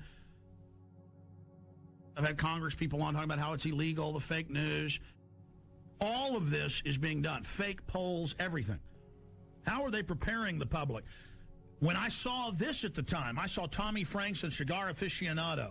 I saw Tommy Franks on CNN, Fox, MSNBC go, gee, I'm real sorry about this, but one more big terror attack, we're going to have a military form of government and martial law. I'm real sad about that, but that's what the American people are going to demand. That's the only thing that'll keep them safe. Now, you don't expect him to come out and say, gee, we're going to have a military dictatorship. Militaries throughout history love taking over societies 99% of the time, and America's just been in the exception. No, he's got to introduce it like, gee, shuck, I'm real upset, but it is the only thing that'll keep us safe. The Constitution won't survive a WMD attack. And I said at the time, I said, he is part of the Pentagon's billions in fake news. That's illegal. The General Accounting Office has already ruled that they're paying off reporters and people to go on TV. I said, I bet my bottom dollar Franks is being paid off. Now they're rolling them out in the news. The camps will be for you when you're starving during the collapse of society, which is what the IMF and World Bank have done to countless third world countries, and their own documents say they want to do it here. That fully bankrupt you so they can consolidate everything with the tens of trillions of fiat currency they're holding and hoarding of taxpayer money. And then once the riots start, which they're trying to push, they have Zbigniew Brzezinski on MSNBC, we played that the other day, saying, I'm really worried about these bankers. They're going to cause riots nationwide. Millions and millions of unemployed. People really facing dire straits. And we're going to be having that for some period of time before things hopefully improve. And at the same time, there is this public awareness of this extraordinary wealth that was transferred to a few individuals. And you sort of say to yourself, what's going to happen in this society when these people are without jobs, when their families hurt, when they lose their homes and so forth? As if he isn't one of the engineers of it. See, they know they've got revolution on their hands. They know that we did our job warning the people and exposing what was happening and putting all this information out, and people found out it was true. Here it is. This is from my film, The Road to Tyranny. I have 18 hours of this. I have them training all over the country. I have them teaching police to arrest anybody with a get us out of the UN sticker. This is what's been going on. Here it is. You're damn right, because think about the Christians, okay? Do you accept Jesus Christ, your Lord and Savior? No. What did they do? They took your head off. They beheaded you if you didn't accept Jesus Christ, your Lord and Savior. See, this is reality. Yeah, they're terrorists. But the bottom line is, to them, they are not. When people are passionate about what they believe in, they become a very difficult enemy to beat. Who was the first terrorist organization in the United States? Who? Founding Fathers. Founding Fathers. You mean Thomas Jefferson? Look at this guy. He's talking about the Founding Fathers and people that are committed. He's talking about constitutional terrorists. Before that, the cops are so conditioned, they say, who are the terrorists? Who are the first terrorists? The Founding Fathers. They all know. They all say Founding Fathers. They've already been taught this many times. He says that's a very difficult enemy to beat. No, you are the enemy when you become an enemy of the Bill of Rights and Constitution and let foreign bankers take us over. Play it again. The guys who we call our founding fathers, George Washington, Mr. Honest, who cut down a cherry tree and admitted it, is the same guy who signed death orders, if you will, on members of the British government, the British Crown, who they wanted to eliminate because politically they had influence in certain pockets of the United States, at that time the 13 colonies, and they wanted to divide and conquer. They may get a whole lot of civilians, and hey, I'm going to be honest with you, okay? If they killed 10,000 civilians tomorrow with a biological agent, that's too bad for them. You see, it was all about Bush was going to do this. No, Bush was a puppet. Just like Nixon and Carter and Reagan and Bush and Clinton and Bush and Obama, they're just puppets, and we always obsess over them, and the media acts like they're running something. It's the executive power held by the National Security Council. In fact, 3 weeks ago, they had an article about General James Jones and the National Security Council saying they've now taken over continuity of government, even from the executive and Homeland Security, and that this private group runs it all. And then General Jones was in the CFR website writing, I take all my orders from former national security heads, Henry Kissinger and the CFR. I mean, that's why in the last week there have been 4 mainstream news articles that we posted at Infowars.com and PrisonPlanet.com with Bilderberg group members like Etienne Davignon, the chairman of Bilderberg, saying, we set up the European Union, we set up the G20, we've set up the New World Order banking system. I mean, now they're openly bragging it's world government and they run it. But it is the awareness itself that will drive the change. And one of the ways it will drive the change is through global governance and global agreements. But the many business leaders who have been present here are among those taking leadership in other ways. Yet these problems can be overcome by a joint effort in and between our countries. 2009 is also the first year of global governance, with the establishment of the G20 in the middle of the financial crisis. The climate conference in Copenhagen is another step towards the global management of our planet. This is collective action, people working together at their best.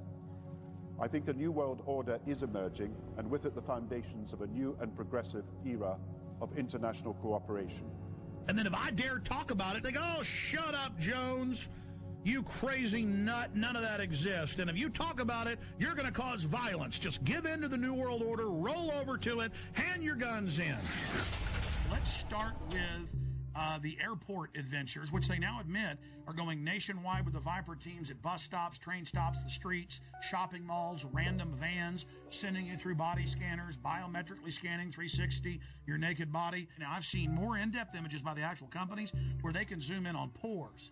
Okay, so they're showing you a low-res image, but totally naked, your family, it's child porn, they don't care.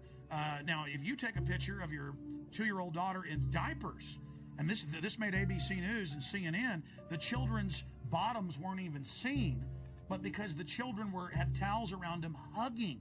That was a 3-year-old and 2-year-old. They were arrested. Their children were taken.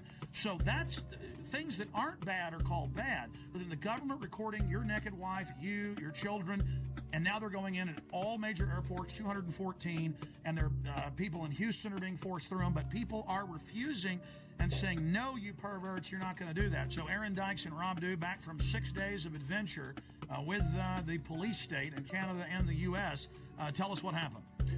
Well, I got hit up first. This was in D.C. flying to Detroit. You got long hair. You get pulled out every time.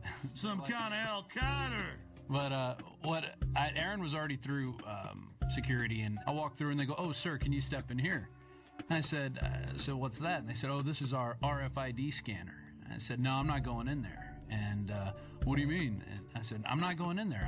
I said, I don't agree with that. And they said, oh, well, it's voluntary. I said, well, good, I'm not doing it. Yeah, but so that's like SeaWorld made you thumbprint at first. It was voluntary. Now it's mandatory. It's like dog training. Passengers describe a terror attack and the arrest of a suspect who tried to blow up a plane as it landed at Metro Airport. We heard a loud pop, then a bit of a smoke. Sounded first like a balloon being popped. All of a sudden, heard some screams, and flight attendants ran up and down the aisles and... Everything's crazy. People are screaming. There's fire on the plane. There was a lady shouting back, and she was saying things like, what are you doing? What are you doing? At that moment, I was sure I was going to die. And we're learning tonight more about the suspect. Let's get to Fox News' Andrea Isom. She begins our team coverage. She is live at Metropolitan Airport. Andrea? As the hours go on, you are right. We are learning more about the suspect, and quite frankly, the details are chilling. The man, the menace, 23-year-old Abdul Mudala of Nigeria. Mudala's despicable actions were all on al-Qaeda's behalf. Sources telling Fox News his instructions were to blow up the plane over U.S. soil. The intelligence community knew about Umar Farouk Abdulmutallab weeks ago and failed to spread word that would have put him on the no-fly list. The father of the suspect in the Christmas incident warned U.S. officials in Africa about his son's extremist views. That a report was prepared and it was sent on to the CIA in Langley, Virginia, CIA headquarters, but it was not disseminated to the wider intelligence community. Obviously, when you have a father coming in and talking to the embassy about a son who's radicalized, gives the embassy the passport number, the first thing you would think is a very fast effort to see if the person's got a visa and suspend the visa. One of the things you don't know about is the number of people that we have turned away because their name has been on the watch list or on the no-fly list. Only my mom could, but not me and my dad, because both me and my dad are on the watch list. Tough to believe, but 8 years later, we are still talking about connecting the dots and a failure to communicate. Call for immediate reviews on how this guy got on the plane and how he was able to get some explosives off the plane. So we got a while to go. This is a controlled patsy. Facts are facts. You can have your own opinions, but you can't have your own facts. And we have this same pattern that we've seen again and again. We have these individuals that have very limited mental equipment, but nevertheless they're able to work miracles. In other words, they can do things that a normal person would never be able to do. You'd be arrested, you'd be questioned, you'd be searched, you'd be stopped in some way. He gets out of countries, he's disheveled, looks like he's drugged, stumbling around. I mean, this is classic. He doesn't get on any serious list for scrutiny or special search. And then we have this famous story of the well-dressed Indian who accompanies him. I saw two men, and they caught my eye because they seemed to be an odd pair. One was what I would describe as a poor-looking black teenager around 16 or 17, and the other man, a age 50-ish, wealthy-looking Indian man, and I was just wondering why they were together. Kind of strange. And I watched them approach what I would call the ticket agent, the final person that checks your boarding pass before you get on the plane. He gets from one plane to another thanks to this patsy minder, a patsy chaperone or patsy monitor. The only person that spoke was the Indian man, and what he said was, this man needs to board the plane, but he doesn't have a passport. And the ticket agent responded, well, if he doesn't have a passport, he can't get on the plane. To which the Indian man responded back, he's from Sudan, we do this all the time.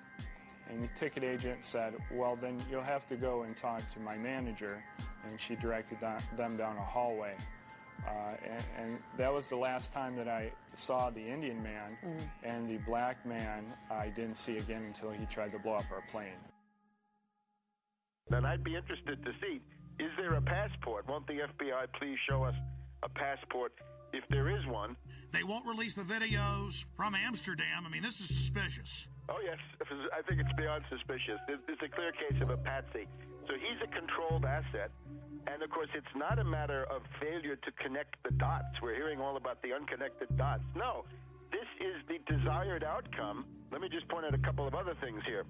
We're told that this alleged bomber, right, Knicker bomber, whatever they call him, he was in contact with this character Awlaki in Yemen. And, of course, this Awlaki, I call him Awlaki the CIA lackey. Awlaki the lackey, and remember, he's a CIA lackey.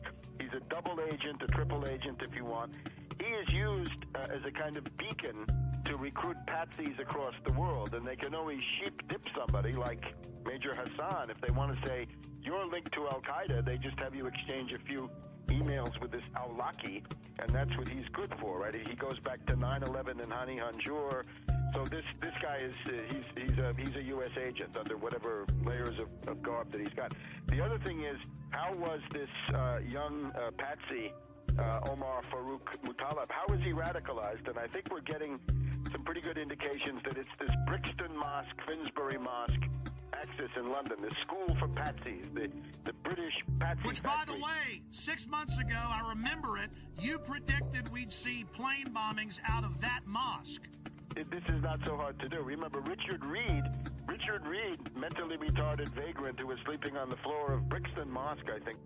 He was given the same PETN explosive by somebody, so that's what this Omar Farouk was given then allegedly, once again, in Yemen. So you can see it fits together, and it all comes from these same places. There are reports today that the Christmas Day body bomber met with an American-born radical cleric, Anwar al-Awlaki. He's believed to be living in Yemen, al-Awlaki is. He's not only been linked to al-Qaeda in the past, but he reportedly exchanged emails with the suspected Fort Hood shooter Nidal Hassan before that shooting massacre in Texas. I would also point out that the security company at Schiphol Airport is ICTS, which is a Israeli-owned firm. They were the same firm that allowed Richard Reed, the shoe bomber, to board the flight, the American Airlines flight to Miami.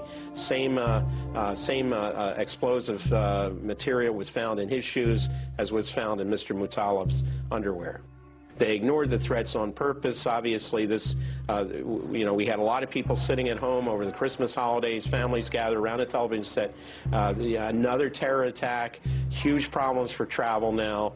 When we talk about screenings at the airport and other protective mechanisms along the way, what should we be doing that clearly we're not? The scanning machines that we currently are beginning to deploy in the U.S. that would give us the ability to see what someone has concealed underneath their clothing. These body scanners are the key with, like, these different psychological syndromes where people serve the abuser. Yeah, because that's what you have to get in as to where this is going. It's not fun. It's degradation. It's the dehumanization of the individual. So really, what they're telling you is not only do you not own your body, you own nothing. You don't even own the patents to your own genes. They're telling you you're a piece of property. What do they do when you first come to a prison? They strip you and do a medical exam to humiliate you. They hose you down in front of other prisoners and they laugh at you, make jokes about you. When Aaron went through, it was even worse because I was behind him. Yeah, I went through. He told me to go through the scanner, and I said no. He said, why aren't you going to do it? I said, it violates my privacy. And this is what happened. This guy got scared. This guy was physically bigger than me. He was athletic. He started shaking when I said no. You think it doesn't matter to... Well, because it's a delusional world. He thought he'd found a real terrorist. Yeah. He was shaking, visibly shaking when I said no. And he tried to trick me to go through it again and told me they were going to body wand me, which they ended up doing. And then he tells me, oh, because I don't like it, because it violates my Fourth Amendment, I read too much. Oh, you're one of those who reads too much. And you said he put his hands on you. Oh, yeah. Oh, yeah, he grabbed When I said no, like this. He started shaking. He didn't know what to do, and then his first flinch reaction was to grab my arm and try to pull me through the scanner. It was absolutely crazy, and you got women apologizing to the agents. I'm so sorry, I forgot my mascara and my lipstick. And the Fourth Amendment says if you're going to search, you're not only going to have a warrant, you're going to say specifically what you're looking for. But it's not specific. It's liquids, it's lipstick, it could be shoes, it could be... Breaking the will of the people. The real purpose of body scanners, and you scroll down, it shows the Nazis and others strip searching women in World War II. I'll tell you what I would do personally. I would just take photographs of all the mass graves of World War II and the Soviet Union, of all the naked bodies, and have big placards of that. And Genius! And saying we're not going to end up like this. No, thank you. Great idea, pointing out that they always strip you down before they kill you. I mean, it's a real act of submission. Do you agree with me that this, telling everyone you will be naked body scanned, is a key point in our conditioning and we must resist it? Oh, absolutely, absolutely. It's an ongoing process of personalization, dehumanization, and getting the public to accept the fact that they're nothing but cattle. Once you're on the plane, you're coming into Detroit. What happens next? The pilot comes on the speaker, and he says we have 10 minutes to landing. Flight crew, take your seats and buckle up. A flight attendant walks by my seat, mumbling to herself, something smells like smoke. I looked up. I'm in row 27. I could see smoke coming from row 19, 8 rows up. It wasn't a lot of smoke at that time, and it looked like it was coming from the floor. So I unbuckled my seatbelt, took a few steps up the aisle to get a better look, and then it burst into flames across the floor, the seats, and up the wall to the ceiling. When it burst into flames, people were screaming, fire, fire, terrorists, water, water, water, we need water, somebody get water. Flight attendants were screaming. The pilot comes on the intercom and says emergency landing and starts speeding up. And while this is going on, the terrorist man's being hauled off into the first class area by a couple passengers. We are 5 days into this, and we've not seen any surveillance footage. The media doesn't seem concerned about eyewitnesses seeing a man videotaping the whole flight aimed at this guy. When we first took off, I noticed about 10 seats ahead of us to the left-hand side, he had a camcorder, and I didn't think much of it. I thought maybe this was his first flight and was just excited. And then when the actual incident occurred, I looked up, and he was the only one standing and filming the entire thing. That's obviously an accomplice or a handler or something. We've got this other guy getting him through security. I mean, any other comments? When we were being detained in Detroit, we were held in an area of the baggage claim area. All the passengers from our flight, there was nobody except for some law enforcement personnel. After we had been there for about an hour, all the time with our carry-on bags, 3 bomb-sniffing dogs were brought in. One of them sat down by the bag that was brought in by the man in orange. He had an orange. He appeared to be of Indian or Pakistani or some similar descent, maybe around age 30. He was walked back to a room, not in handcuffs. He went in the door. He was in there approximately an hour. When he came out, he was handcuffed, taken away. An FBI officer came up to the group of the rest of us passengers and said the following, which is not exact, but close. You're being moved to another area. It's not safe here. I'm sure all of you saw what just happened and can figure out why you're being moved. We were taken to a customs area, and they brought bomb dogs in, checked all the luggage with that. Another person was taken aside and handcuffed and brought out, and we were moved into another room for safety reasons, they told us. My story on this has been the same all along, and the FBI now has 5 versions of their story, which I clearly lay out with a time period and with each version, and they're not credible. There is absolutely no excuse for the reason why. Number one, we were left on the plane for 20 minutes, not knowing if there was another bomb there. Number 2, security allowing us to take our carry-on bags off the plane, and we stood there with all of our bags together for an hour until the bomb-sniffing dogs arrived. And then, after they found one, well, then we're moved to another area, and now they don't want to talk about the man who was taken away. You were there. They didn't stop him for immigration violations. The dog went over and sat down in front of his bag. The alert for explosives. Right. Exactly. Unless this is a passport-sniffing dog. This is a huge story, one of the biggest out there. The FBI is on this full time. They know what's going on. Why are they being dishonest? And how do we investigate this when the investigators themselves are engaged in clear obstruction of the truth? I don't know how else to take it. It's either utter incompetence or intentionally hiding something, and I don't know how to take it. And still, we're now, 8-9 days into this, and we still haven't seen the Amsterdam footage. Well, and also, why aren't we seeing the video of when he's going through metal detector, passport check, and boarding?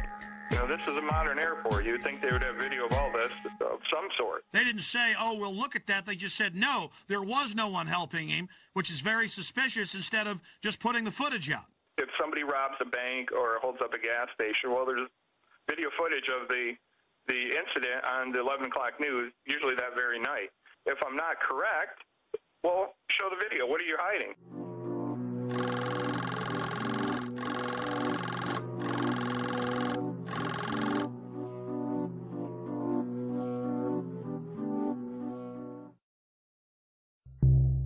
Well, now, Sunday it came out, 6 days ago, authorities were watching different Nigerian on Christmas Day flights, CNN. What a way to take a huge issue and just kind of put it out there like it's milquetoast. Okay, there was somebody else. Yeah, they did arrest him, but we're not going to talk about it. Kurt, there's a definite cover-up, and you've been vindicated in triplicate. Not only that, but I don't know if you caught the ABC News article that came out over the weekend. There were a couple sentences snuck in the bottom of this article about female suicide bombers. I don't know if you caught this. No, tell us. I'll read it to you word for word. Federal agents also tell ABC News they're attempting to identify a man who passengers said helped Abdul Muttalab change planes for Detroit when he landed in Amsterdam from Lagos, Nigeria. Authorities had initially discounted the passenger accounts, but the agents say there's a growing belief the man may have played a role to make sure Abdul Muttalab did not get cold feet. Oh my God, you've been vindicated by them on that. But obviously they think the trail's cold now. They have all the surveillance footage. They were involved in a cover-up. Kurt, this is huge. Well, that was my take on it, but unfortunately for ABC News, they buried it in the bottom of a seemingly unrelated article about female suicide bombers heading here from Yemen. Why is this not front page news everywhere, number one? Number two, why are you burying it at the bottom of this article? Number three, why did you initially discount my story to begin with? It's not like I'm not credible here. And, of course, they had COINTELPRO posing as the Patriot movement attacking you. All the usual suspects. I mean, it never ends, Kurt. We are, of course, going to get into the top story today. In plain view, as if it's no big deal, DetroitNews.com. Okay, it was a U.S. government agent that was the smart-dressed man that led Umar Farouk al-Matab, or the underwear bomber, on to the aircraft in Amsterdam. After a month plus of lying and saying that no such man existed, and saying no one else was pulled off the plane in Detroit, supposedly with a bomb. Now they've admitted that happened as well. Kurt Haskell, the lawyer, and his lawyer wife, they've both on record have been proven right with other witnesses.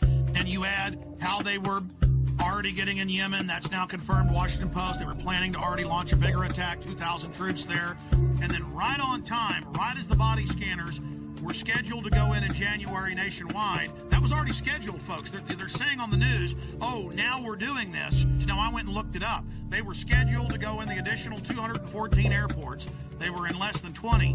So although we have acquired these machines, they are not as widely deployed as they should be. In your current role as a consultant, do you have an interest in body scanners? We consult with all kinds of firms, including firms that do manufacture body scanners. You do have some interest in more sales of body scanners. As well as a lot of other security measures. But I would point out that I've talked about this for probably the last 3 years. Read what the scanners do to your body. And the TSA guys, again, you need to know why you're going to be dying in 5 years of cancer. Go ahead. And then we find this article about terahertz waves, which is what they use to do this scanner. This came in today. And according to one of their studies, I'm just going to read this real quick. Terahertz waves are in the electromagnetic spectrum between microwaves and infrared, and they pass through non-conductive materials such as clothes, paper, wood, and brick. They say the forces that are generated by these THZ fields are tiny and resonant effects that allow the THZ waves to unzip double-stranded DNA, creating bubbles in the strand that could significantly interfere with processes such as gene expression and DNA replication. So step in the microwave. And, of course, the fools don't know that the reports you've pulled up and I've looked at, these things are leaking. But the TSA guys are going to love dying of cancer. Oh, yeah. This is fun. Surrounding it. They're all around it. The thing's right there. Well, see, that's kind of the good thing, though. See, evil always gets judged. These guys make excuses. They're going to make excuses about scanning naked children, scanning naked women and men. They're going to make excuses about how it doesn't hurt you. They're the ones that are going to die first. Oh, yeah. 8 hours a day standing around it. And I'm sad for them, but this is what they want. This is what they get. This is a test of the emergency alert system.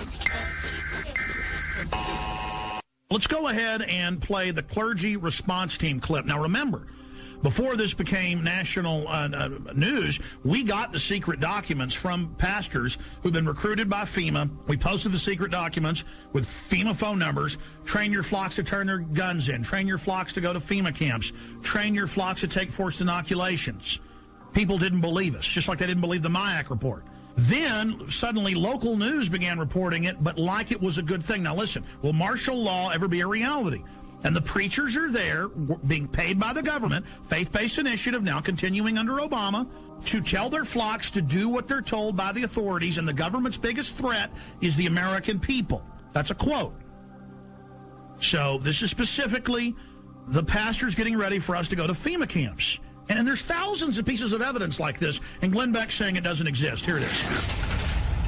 Law ever become a reality in America? Some fear any nuclear, biological, or chemical attack on U.S. territory might trigger just that. And as KSLA News 12's Jeff Farrell discovered, the clergy would help the government with potentially their biggest problem, us. From my cold, dead hands. Charlton Heston's famous declaration captures a truly American value, the overarching desire to protect our freedoms. But gun confiscation is exactly what happened during the state of emergency following Hurricane Katrina in New Orleans. U.S. troops also arrived, something far easier to do even now thanks to last year's elimination of the 1878 Posse Comitatus Act. That forbid U.S. troops from policing on American soil. If martial law were enacted here at home, like depicted in the movie The Siege, easing public fears and quelling dissent would be critical. And that's exactly what the Clergy Response Team, as it's called, helped accomplish in New Orleans. Jeff, the primary thing that we say to anybody is let's cooperate and get this thing over with, and then we'll settle the differences once the crisis is over. Such clergy response teams would walk a tightrope between the needs of the government versus the wishes of the public. In a lot of cases, these clergy would already be known in the neighborhoods in which they're helping to defuse that situation. For the clergy, one of the biggest tools that they will have in helping calm the public down or obey the law is the Bible itself, specifically Romans 13. Because the government is established by the Lord, you know, and that's what we believe in the Christian faith. That's what's stated in the Scripture. Civil rights advocates believe the amount of public cooperation may depend largely on how long they expect a suspension of their rights might last. And see, here is Mother Jones. Should Obama control the internet?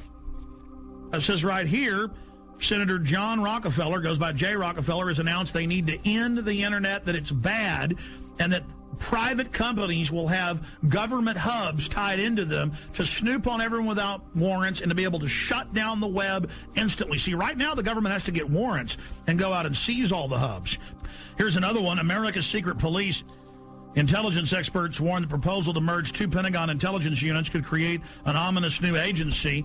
And the head of cybersecurity just resigned 3 weeks ago saying the Pentagon and Homeland Security are taking over the internet and it's a threat to freedom in America. So their own guys quitting, saying this takeover is happening. All the radio and TV in the nation under the emergency alert system in 96 under a federal law and executive order, FEMA is wired into the transmitters themselves and cable to take over all the systems and broadcast anytime they want. Before, the stations would tune to a signal themselves. Now that's out of their hands. All of that's going on. So see, they've got the preachers, they've got the citizens, they've got the military prepared for martial law, and they could remotely listen to you even when the cell phone's off. That's standardized the cell phones. And all telecommunications companies were given $9 billion total to put in whole floors for the NSA to move into. So the NSA doesn't tap the phone companies. They are the phone companies. Just like FEMA on all radio, TV, cable, you name it, is already in control with hubs at the transmitter site or at the satellite uplink site. The last piece of equipment. This is in my film Police State 2000, by the way. See, I was sitting there talking to the engineer in 1996 at KJFK FM, and he calls me over and goes, look at this, Alex. They're ordering us to do this. Here's all the secret documents. We're not supposed to show this to anybody. And I was sitting there reading it. FEMA takes over through this. Everything you do goes through this system. I mean, that's what you hear when it goes, bang, bang, bang. You know, this has been an emergency alert system. That is a federal test tone going via shortwave radio transmitters, dials in, and takes control of your radio station. And that's what they say right here. During emergencies, when they're rounding people up and arresting them and shooting people, their job is to keep the media shut down. They don't have to come arrest Alex Jones. They hit one button, the internet shuts off. They hit one button,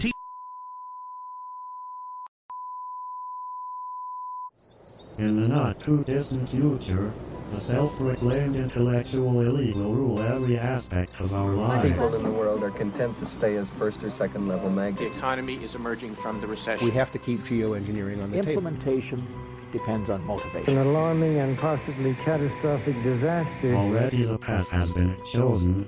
The design set in motion decades ago. Their endgame? Complete control. Water. Air. The economy. Population and even human logistics will all fall within their purview. The goal? To acquire all the natural resources of the planet and bring them securely under government control. All activities of mankind will be monitored, accounted for, and controlled. Legislation pretending to address concerns about the environment, national security, and financial stability will in fact be used to erode the very foundations of liberty and to enslave the population. This will all happen in the name of security and progress. Alluding to the notion that this is all for our protection, this will not miraculously occur overnight with the sudden proclamation of martial law. It has been happening incrementally for at least half a century.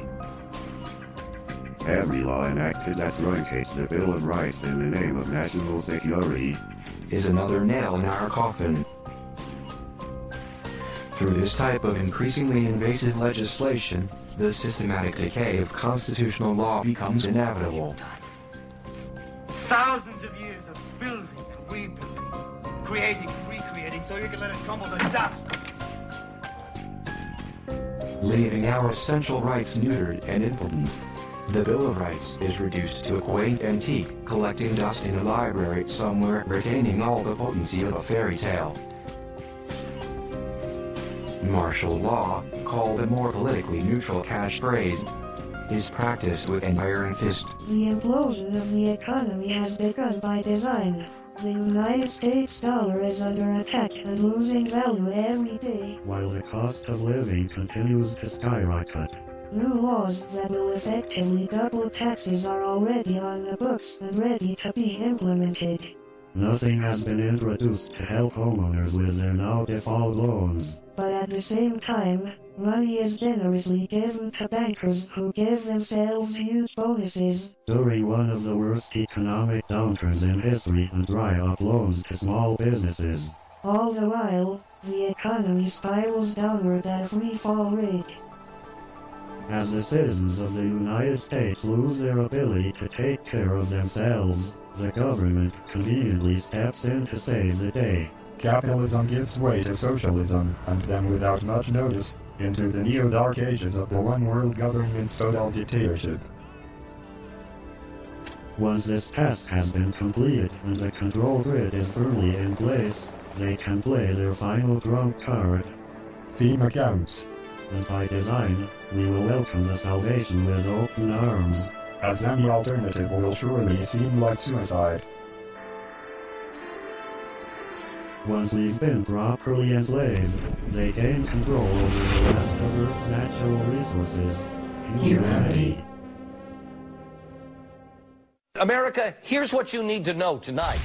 I'm, basically a rodeo clown. If you have any kind of fear that we might be headed towards a totalitarian state, look FEMA trailers, FEMA prisons, FEMA camps. I want proof. If they exist, I want pictures. I lost sleep last night worrying about this story, thinking about this story. But when I see, 9/11 victim family on television or whatever, I'm just like, oh, shut Well, up. Yesterday we talked about debunking conspiracy theories. The only thing that I answer to is myself. And I just want to be able to look at myself in the mirror and also sleep at night. Glenn Beck, a year and a half ago, said that Ron Paul supporters should be arrested and that the army should be used against them and that they were dangerous terrorists. You need more tears.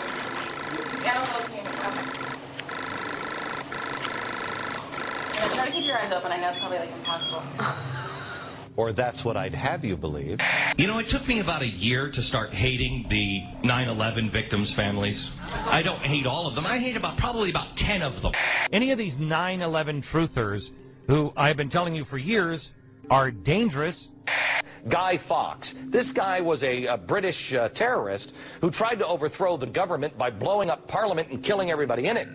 Paul's supporters called the donations, and I'm quoting, a money bomb.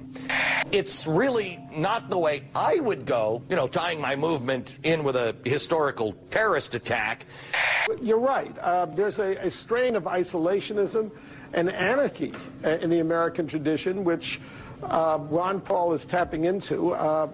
I think it's very significant that he chose Guy Fawkes. There are plenty of, unfortunately, libertarian websites which are indistinguishable from the anti-American left these days. Yeah. So, totally in bed with the Islamo-fascists and have turned against this country. Turned against this country. This country. Where am I wrong? The Ron Paul Revolution. I think it's meant to be a catchy slogan, but I fear some of his fringe supporters are taking the word revolution too literally. What Glenn Beck is saying is a talking point being given out to the media. And this is going to drive the conspiracy theorists crazy. I'll add this. They're making me say this. Help. Because we were seeing Bill O'Reilly and Sean Hannity say it. We were seeing CNN hosts say it. We were seeing Joe Scarborough say it. And I said, that's a talking point.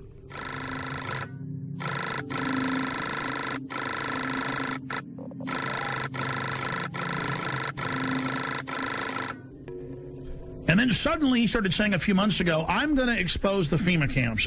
If these things exist, that's bad, and we will cover it. If they don't exist, it's irresponsible to not debunk this story. We have an independent group on this program looking into it, turning over every stone. I am going to bring you this story. He announced a few weeks ago, I'm going to have Popular Mechanics, the yellow journalist, on to debunk all of this.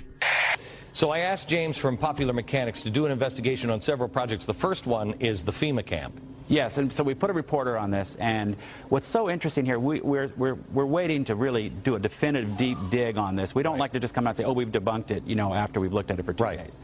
And how is Glenn Beck debunking it? I have predicted tonight, we'll see if I'm right, that he will do a straw man and focus on the websites that are getting it wrong. And what we did was we looked into these claims. You know, you can't go and visit every one of the 600 sites that some of these conspiracy theorists claim. So we started looking at the ones that are most popular on the internet. And I said, well, look out, folks. He's just trying to get your confidence to then discredit it later.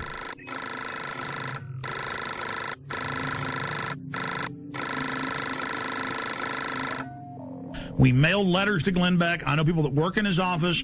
I contacted him and I said, here's the proof. If he wants it, we stand by to work with Mr. Beck if he isn't going to come out next week and say arrest all of us, basically like he was doing a year ago.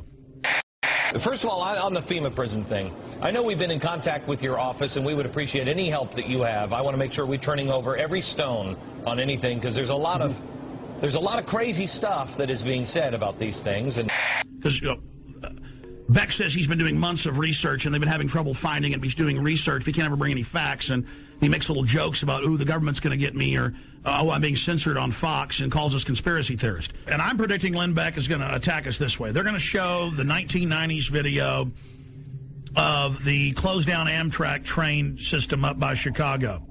So we started looking at the ones that are most popular on the internet. Okay, and let's show the video. First, show me the video that is on the internet. This is one of the so-called, I guess, a death camp.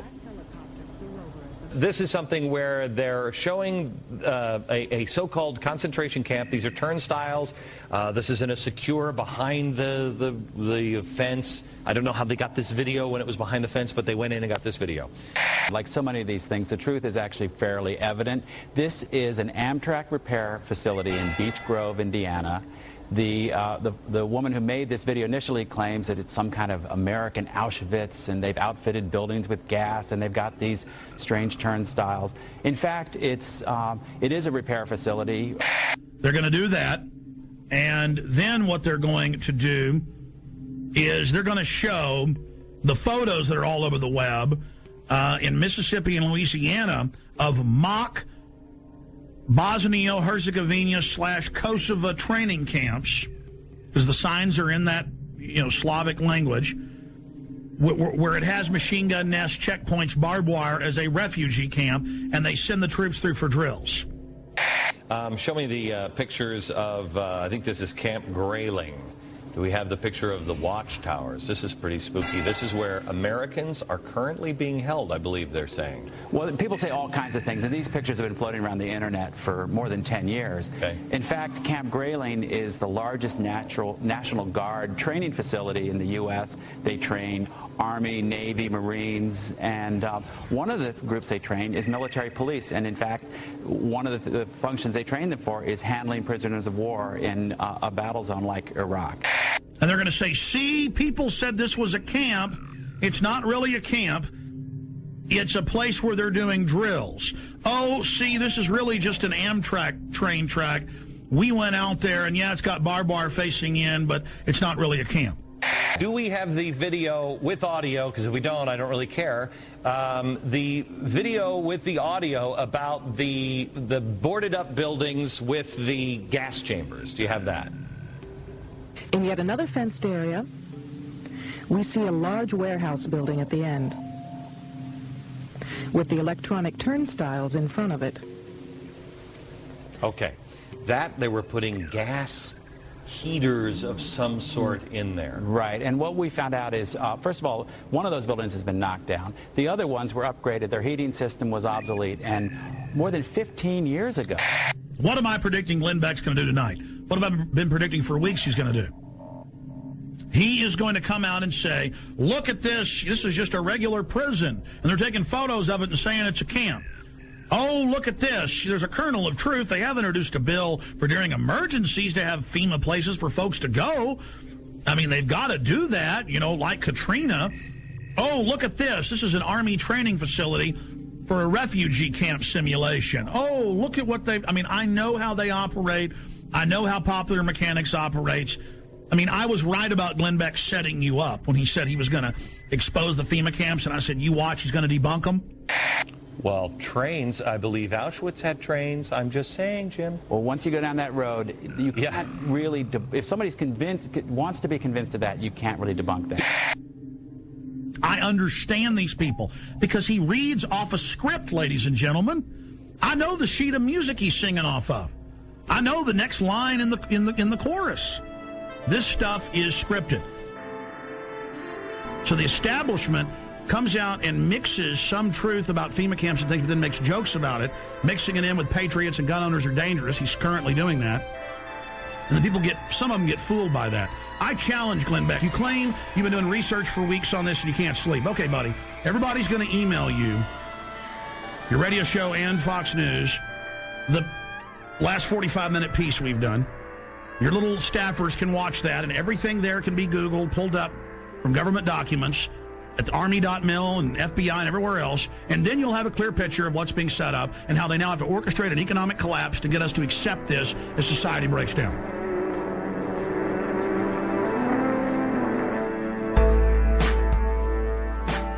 If Glenn Beck wants to know if the FEMA camps are real or not, all he has to do is go to the Army War College, the Army.mil website, the Army Times, and they say, and it's been all over the Phoenix newspapers, the police say they're ready to work with the military against the people, that their new mission is fighting the American people physically. Chaos is hanging around, put your ear to the ground and shudder from the sound. The death machine ain't slowing down, it's gaining pound for pound. A gas mask is the couture in the summer of rage. They're building mass graves within the states. You and I, they'll vaccinate. They're preparing us for an all-out police state.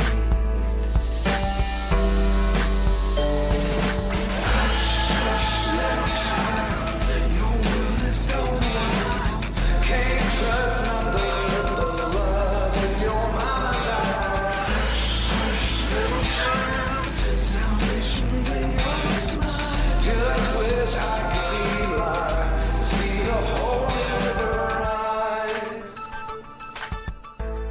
They state that Congress has no authority during emergencies and the president's basically absolute dictator. When Congress wanted to see the detailed documents, they were told you're not allowed to under national security. When Congress is co-equal to the president, that is dictatorship.